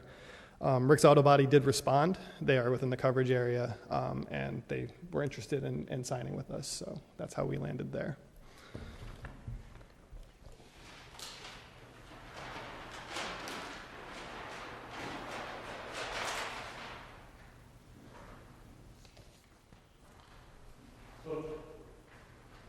Try this. So briefly, again, this is our facility here, and one of the other requirements of the ordinance is that we show what the connection is going to be, because you don't these facilities don't become islands. The reason that you have them is they're within cells reaching each other, so that's where you get the concept of cells. So there's a 130-foot tower at Roosevelt Avenue at the IBEU. Up on the pike, you've got Schwinnigan Drive there, which is over here, and that's the tower that's on the side of the pike near the Salter College, I believe it is. And then there's one up on heading east on West Avenue, the pike. That's a 118-foot monopole. There's one over here on Verge Street, which is out here. This is a 150-foot monopole. There's a 122-foot monopole up towards Wilbraham on Route 20, the veterinary hospital. If you're familiar with Fresh Acres there, that is the tower behind the store there. That's a 120-foot monopole. Breckwood Boulevard up behind Maury's. I know I'm dating myself, but the bar, what is it? There you go, Maddie's, okay. And there's a tower back there, and then there's a rooftop mount at the old municipal hospital. So those are the surrounding facilities, and those are, in the range of 1 3/4 to 3 miles distant, and those are the facilities that will be reached by this new facility, if it's approved. One final item before I bring up Ryan for a very quick primer on the technical need is that each of these towers, whenever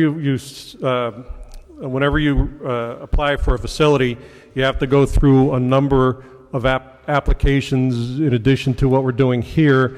There's a whole NEPA requirement going through, working with Native American tribes and working with environmental issues and a whole list of items. The one that's usually most pertinent is with the FAA. And what we've done is we've provided the information that the FAA requires through their application process, and they take the elevation of the site elevation, which is 232 feet above mean sea level at this point, the structure height of 150 proposed, so you get a total height of 382 feet.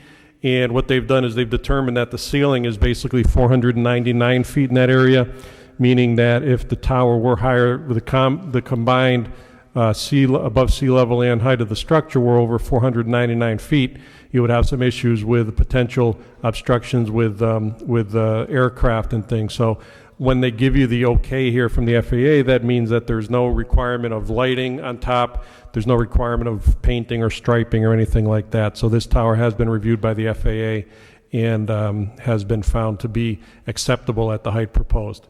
So I was going to bring Ryan up very quickly, and then we'll get to the issue of the design itself.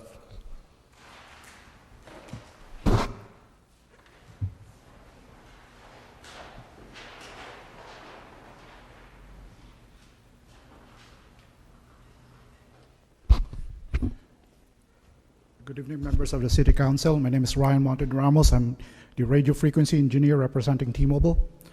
What we have here in front of you are currently our T-Mobile network, currently on-air sites. What this different color represents is each and every sites that we have antenna is basically, there's like 3 antennas, 3 sectors. And then if you notice in some of the monopole, we have like a particular antenna facing toward a particular section or particular area. So in most cases, most of the antennas are designed into a tri-sector, where it's basically focusing on 3 different areas. So as you can see here, the different color represents where this particular antennas are covering.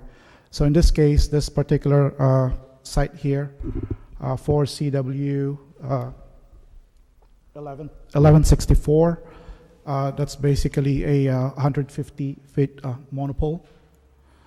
And this particular area, this color violet here is representing where this one antenna covering this particular area. If you notice, this area is kind of like mostly residential. There's a huge population around this area. And only one particular antenna is covering this area here. So what the challenge with T-Mobile is, since subscribers are growing, people are using their mobile phones most of the time, not only outdoors but indoors. There's capacity is becoming an issue. In this particular area where this one antenna is covering, most of the subscribers are now not able to access the T-Mobile network because there's not enough resources in this particular cell site. So for us to provide service, to provide capacity in this area, is we want to split this one area that is being covered by this antenna here by introducing a new site. And this is what this site that we're proposing right now, now.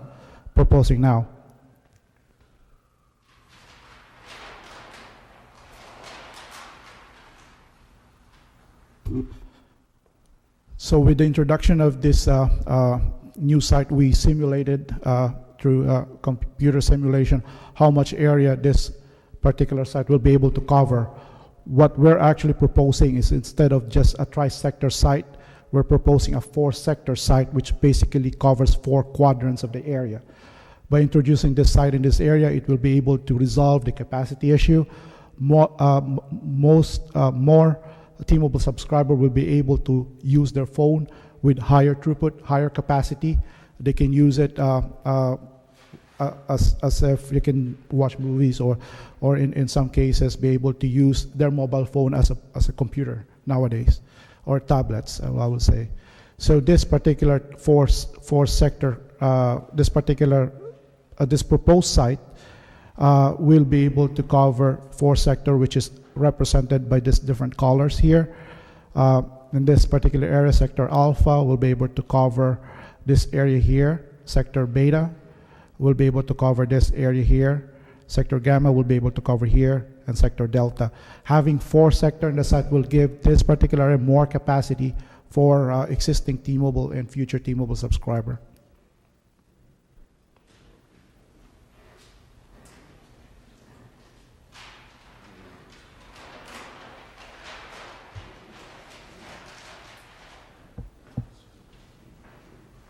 Just to show you how much population this particular area will be covered, this is basically just a general population based on a 2010 census.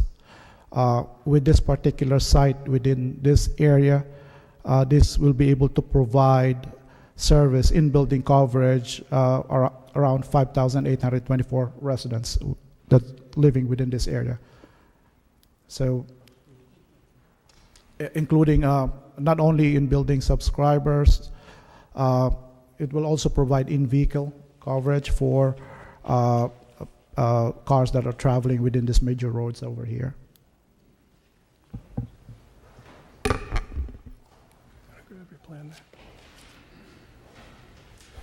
So then we get to the site, and again, the issue that Mr. Dromey brought up. So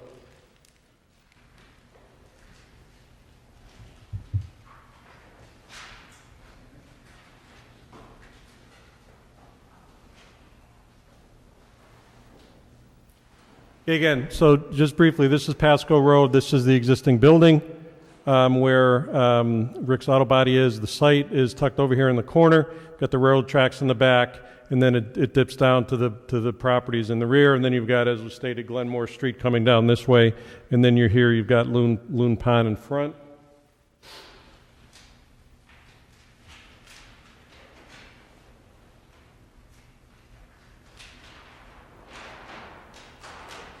This is a little bit more detailed. You've got a 50 by 50 proposed facility compound with the tower in the middle. This would be the access. There's existing parking here, so we're not looking for any new parking. You'd have the access for utilities through here, and you would reach the compound through the existing parking lot. So again, there's no, as I've presented a number of these, in fact a couple that Mr. Dromey had spoken about previously, there's no additional traffic here. There's a visit maybe once a month or 11 times a year from a panel truck, a pickup truck, an SUV for routine maintenance. The site is monitored 24/7 off-site electronically, so if there are any maintenance issues that need to be addressed, those get addressed immediately. There's no noise that comes out of this. There's no effluent, no smoke, no sound comes out of it, and it is obviously added to the tax base of Springfield here. So that is what the plan would be there.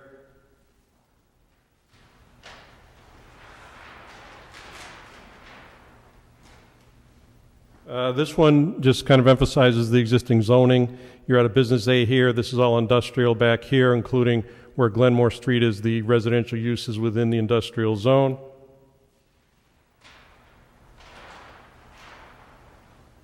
And then this one here, this shows the revision after the original plan that was submitted. As you can see on a lighter color here, these two platforms here are shown as future use, because one of the requirements of your ordinance, as you know, is that you want to get as much bang for your buck, so to speak, out of each of these facilities. So it also benefits T-Mobile or any facility, any carrier that's planning to build one of these facilities, to bring in as many co-tenants as possible. So T-Mobile can get some additional revenue, Rick's Auto Body would get some additional revenue, and there would be less need for additional towers in the area. So we're looking at a 150 here. Original plan was to show one level at 145 rad center for the antennas, meaning 3 feet above, 3 feet below, or 4 feet.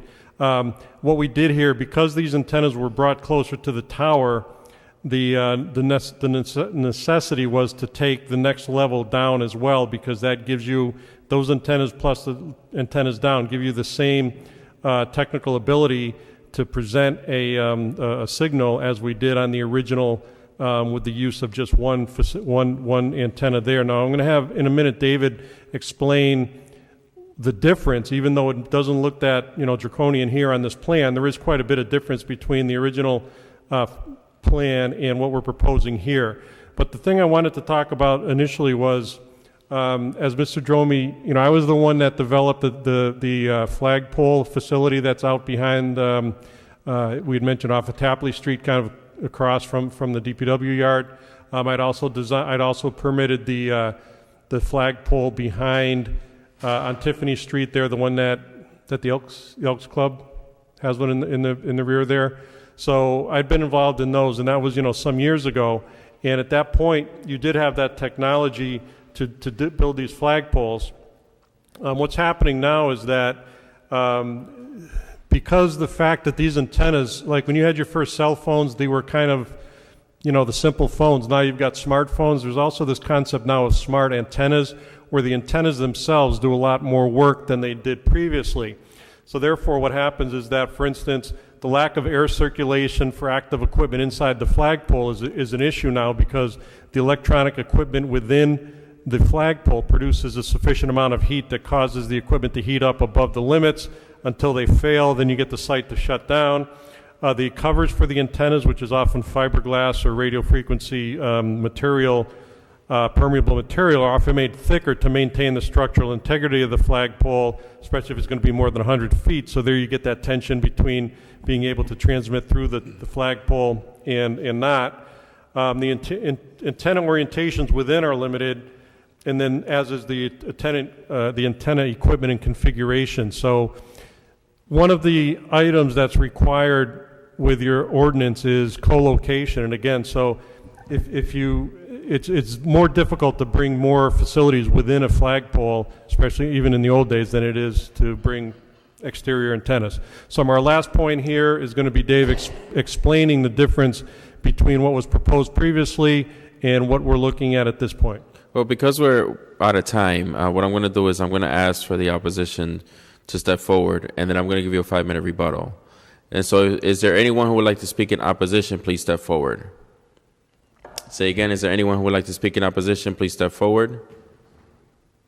All right, you have a 5-minute rebuttal. I'll make this as brief as I can. So our original design had us at 145 foot with one mounting height and a 12 foot by 12 foot platform. So there would be 12 antennas mounted on 4 sides. I'm sorry, yes. So our original design had us mounted at 145 feet and on a 12 foot by 12 foot square platform. On that platform, there would be 3 antennas per side for a total of 12. In order to make the design a little sleeker, less of a surface area that was visible to the abutters, we've moved to a 2 rad center design. So we'll be at 145 and 135 using close mounts. The mounts that we'll be using have a standoff height or distance, I should say, of 28 inches, a little more than 2 feet. So we're bringing that way in from the 12-foot original square. And then the lower 135 mounts have a standoff distance of just 24 inches. So we're going from 12 feet down to effectively 2.5, which should minimize the amount of tower that is visible to the abutters in an effort to better the design. All right. Phil, does that address your concern or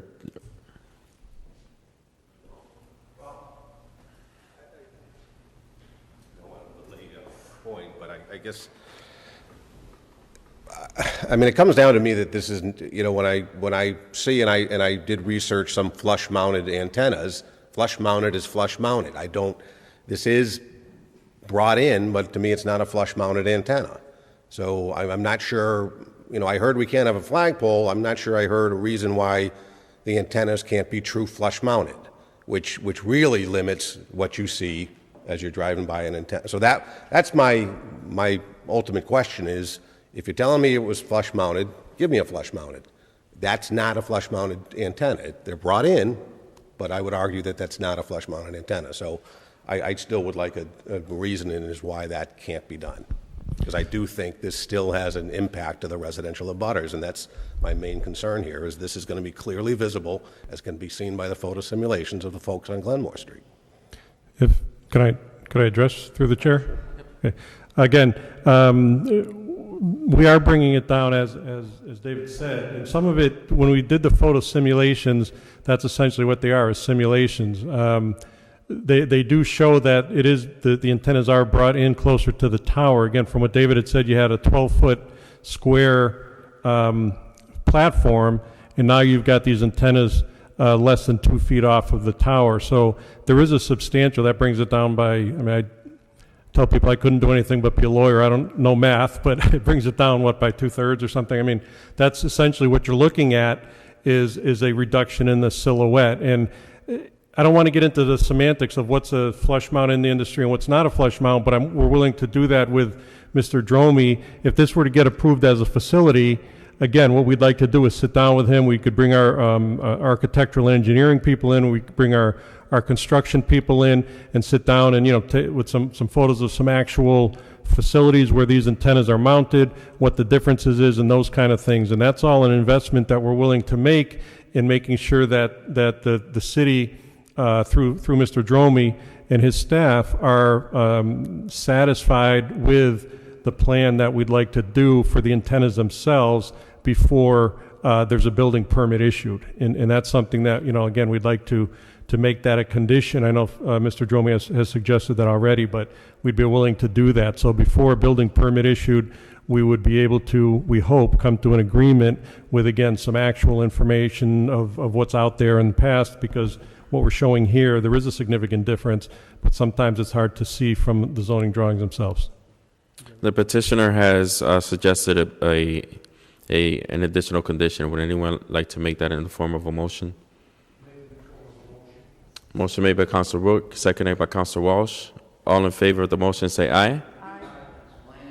Phil, would you like to word what the amendment would be? Well, I mean, in my conditions, it talks about the continued submission of a stealth design. So I think that's basically the condition that's in there, talks about that. In my recommendations, it does talk about that a revised plan would be submitted showing a stealth design. So either that or the condition would be that the petitioner continue to work on an appropriate end product. My only concern with that, as I mentioned to it earlier to the attorney Briganti, is, once the pole is designed, I'm not sure what happens if I don't come up with a design that they can show me all the pictures they want. At the end of the day, if I'm not satisfied, the pole is approved. So I guess I am a little concerned about that. But obviously this is a city council decision. So again, I just, that's my only concern with the condition about me needing to approve it after you guys have, because at the end of the day, if I'm not satisfied, I'm not sure what legal ramifications I have over a special permit that's been approved by the city council. Leverage, I mean, over a special permit that's been approved. And so I'm not the. But I do want to say I appreciate the willingness to continue to work on it. I just. Councilor Williams. Yes, Mr. President. Does it make sense to put it in committee?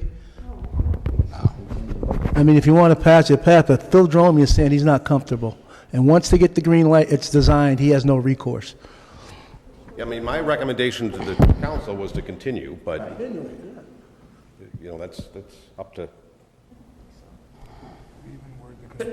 Yeah, the recommendation from Mr. Dromey is to continue it. I had a couple questions, but let me just ask my questions, and then I'll see what I do next. But did you fly? I see pictures from a balloon float. Did you do that?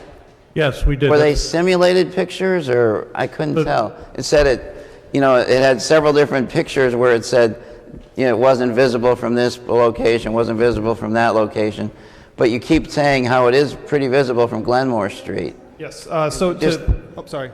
Could you just explain, I mean, I've heard about balloon floats before, maybe, I'm not sure everybody has. Explain what that is, whether you did it, and what the impact of it was. Absolutely, yes. So you're exactly right. To produce the photo simulations, we float a balloon at the height the tower will be, the 150 feet.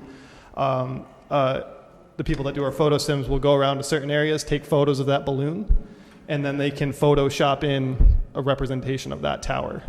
So the photo simulations, the photo sims that you've seen is that Photoshop tower where the balloon was flying. And that balloon is flown from the coordinates we're proposing this tower to be at. From as close to it? The balloon was flown from the coordinates that we have proposed in the zoning drawings. So it's would you about say as accurate as you can get without building it. In your opinion, would you say the balloon float was successful in that it did show it's pretty visible to the people at Glenmore Street, right? Yes, the tower is visible. It is. I'm not going to say that it's invisible to the people on Glenmore Street. And the other locations that you mentioned, Verge Street and Walmart's roof and that sort of thing, were those places you were considering, or that you could have put this same tower potentially in those other locations and would have been just as effective, but you didn't, one was too low, whatever, but some owners didn't get back to you and that sort of thing. Yes. Is the idea that you were just saying these are the closest ones in the area, or we would consider putting it there if, and what was the point of that? Okay. You mentioned Verge Street. There is a tower there. So what gets done here is that you look at the existing facilities that have been already built, and then the radio frequency engineers determine what they call a search ring, which is an area within which you would be able to successfully place a facility that would connect to the existing network and enhance the whole network, right? So that's done, you get this search ring, and then you go into this ring and you make your due diligence, and again, there's been dictate as to how much effort you have to do. Again, we've done certified letters, we've done phone calls, those kind of things with some of the landowners. Other ones we've looked at through a radio frequency and said, there's a 60-foot rooftop and that doesn't get past the ambient tree cover within New England, so that's not acceptable. So it's a process where you determine the best location, the most appropriate location, and the one that's available to you based on the efforts that you've made. So when I think of that area of town, to me, as the crow flies, it doesn't seem like Verge Street is very far from where you're going, where you're proposing from Rick's, down Oak Street and across Parker Street. Is there a reason you wouldn't just add on to what's already erected on Verge Street or something and would not have to have a new tower? I can speak on the technical aspect of how we qualify sites.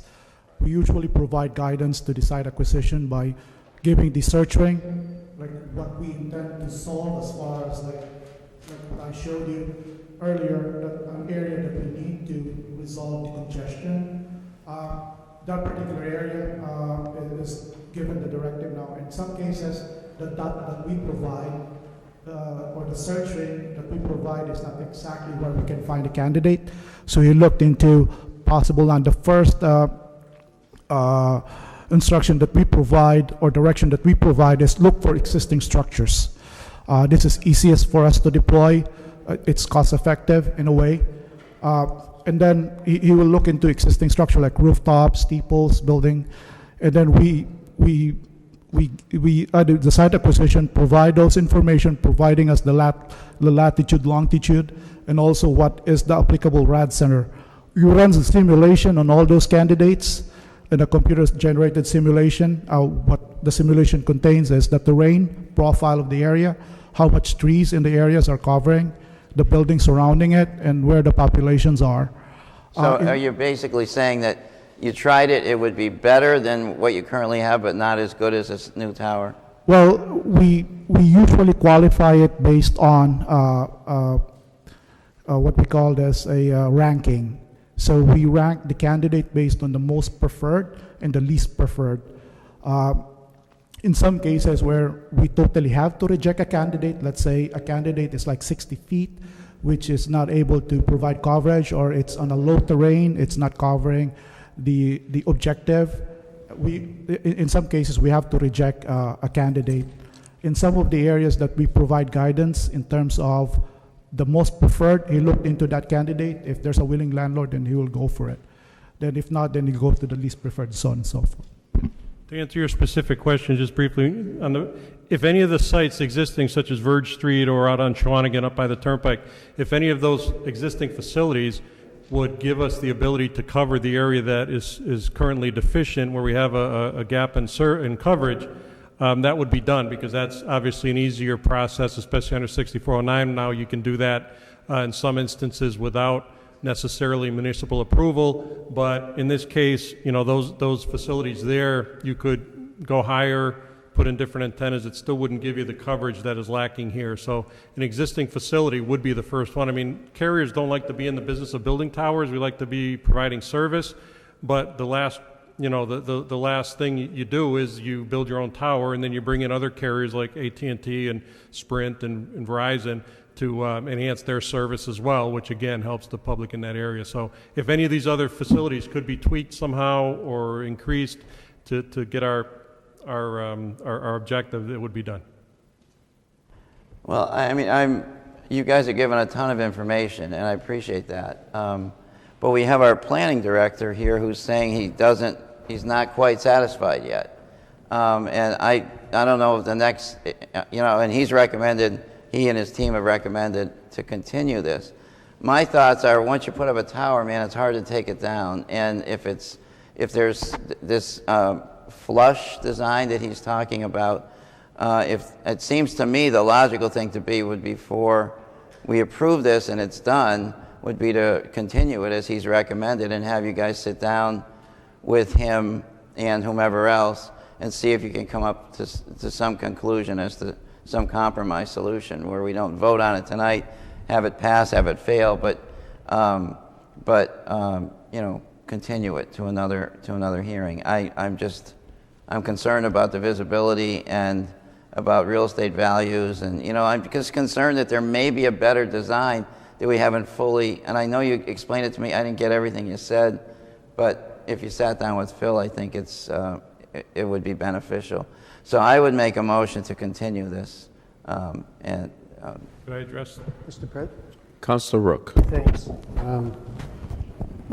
I'd like to, microphone on. I guess what I'd like to speak about first is that every neighborhood in the city has a cell tower. And one thing you'll notice is nobody looks up anymore. Everybody looks down because they have their cell phone, whether they're driving, whether they're walking. Nobody's looking up. And if you looked in any other neighborhood of everyone sitting around this table, each and every one of us has a cell tower. A lot of people who sign up with T-Mobile, I'm one of them, is because Verizon T-Mobile is half the cost. So I live out on Parker Street, which I drive by Maury's Pub, and we do call it Maury's. The older people call it Maury's. And I drive by Fresh Acres, and I voted for both of those cell towers. I never noticed them because I don't look up. The residents don't look up anymore. This is an industrial park, and the residents who live in that area are probably more accustomed to some of the disturbances or noises that we might hear in our neighborhood. So, judging from the lack of turnout that's here tonight, and knowing that the residents, if they were concerned about it, they would be here, I can tell you that the service in that area with T-Mobile is not very good, and this would be very beneficial to, I know for a fact, many of my neighbors and some of the residents. When you're at Kylie for some of the soccer games and things like that, the service there is not that good. This would be very beneficial. So I would say, while I appreciate Phil Dromey's concern about the design, what the petitioner has asked is we approve it, let him continue to work with Phil Dromey for a mutually agreed upon design where the residents who use T-Mobile will benefit. And as I said, nobody looks up anymore. Everyone is used to having cell towers. They're like telephone poles. Nobody wanted telephone poles in front of their house years ago. Now it's a cell tower, and it's acceptable. If it doesn't work out, they bond for the removal of the tower. So there's no way that the city loses. In this instance, I think Phil is a reasonable person. He'll reach an agreement. The petitioner provides a service that's needed to the residents. I would be voting in favor of it tonight. Before we move on, there was a motion made by Councilor Allen. Is there a second to his motion to send this, to continue it? Seconded by Councilor Williams. On the motion, Councilor Shea. We spent a lot of time on this. Maybe we can cut. You understand what Mr. Dromey's looking for, some sort of flush mount or flat mount or whatever you're calling it. Yes. Can you do that and meet the requirements you're looking for or not? Can that be done or not done, rather than all this talk that we've heard? You either can do that or you can't do it. Right. Can you do it? We believe that we can do that. We can reach an agreement with Mr. Dromey. And again, to address Mr. Allen, Councilor Allen's concern, excuse me, very briefly, if the tower got approved here, part of the tower itself is the vertical real estate, as we call it. It's non-functional without antennas on it. So if we're agreeing with Mr. Dromey to say, we're going to work with you before we get a building permit, and we want you to be satisfied as to the design of the antenna, then we wouldn't be building the tower because we wouldn't have the building permit for the tower. So there wouldn't be a tower just sitting there doing nothing. It would be a matter of working with Mr. Dromey to get acceptable design on the antennas, and we believe that we're able to do that. Again, we've presented some things here that, in this appearance maybe, but we can commission construction drawings, which again cost more but are more detailed. We could do things like that. I guess my point, go back to the point is, why are you here? You know what he's looking for. Can you do that or not do it? And if you can do it, then come to us. And if you can't do it, say it, and we'll figure that out and move on. We'll make a decision based on service over appearance. But right now, you're both talking against each other. You're dancing around with all kinds of designs. He's asking you for a straight-out answer, and we haven't got a straight-out. Can you do what he's asking, or do you have to go back to the drawing board? We believe we can do what he's asking, and that's what I'm saying. Why don't we sit down and do that, and then come back here? We've spent an hour and a half on this. The question was, that's what he wanted.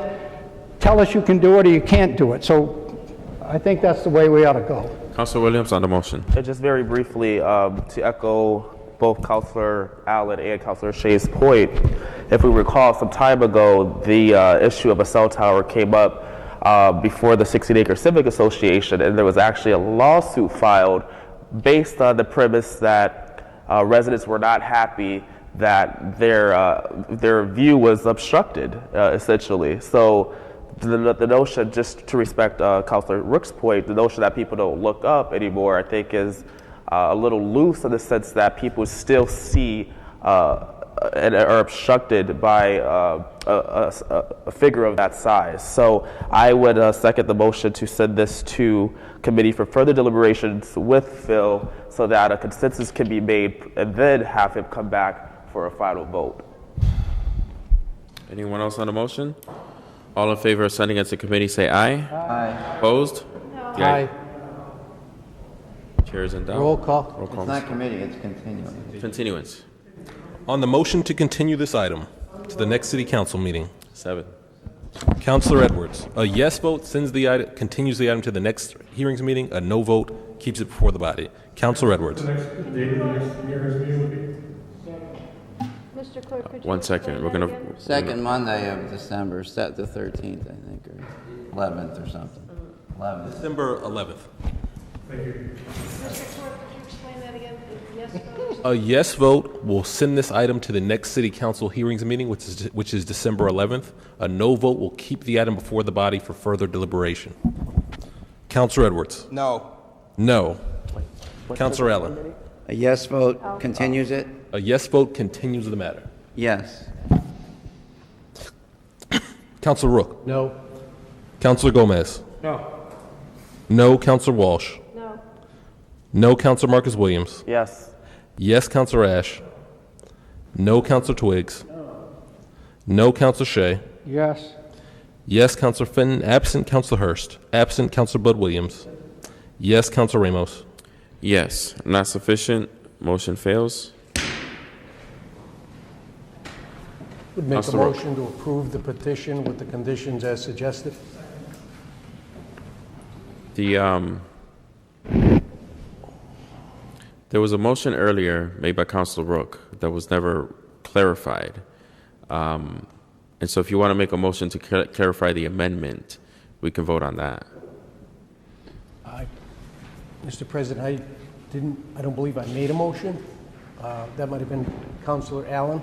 I'm not sure if it was seconded, but Just for clarification for the body, Councilor Rook made a motion to add a condition that the planning board approve the stealth pole design prior to the issuance of the building permit.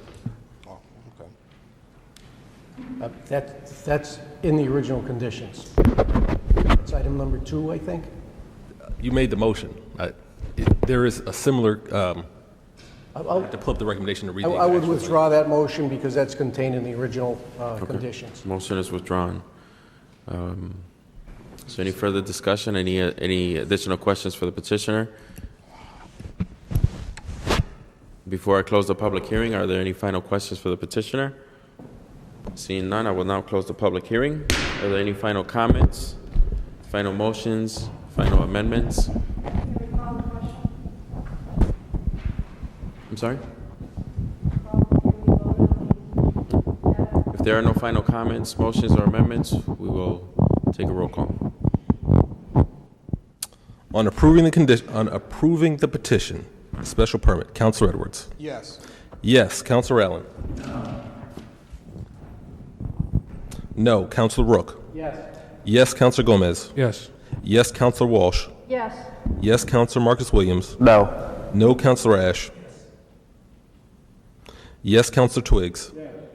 Yes, Councilor Shea. No. No, Councilor Fenton. Absent, Councilor Hurst. Absent, Councilor Bud Williams. No, Councilor Ramos. Yes, not sufficient. Special permit is denied.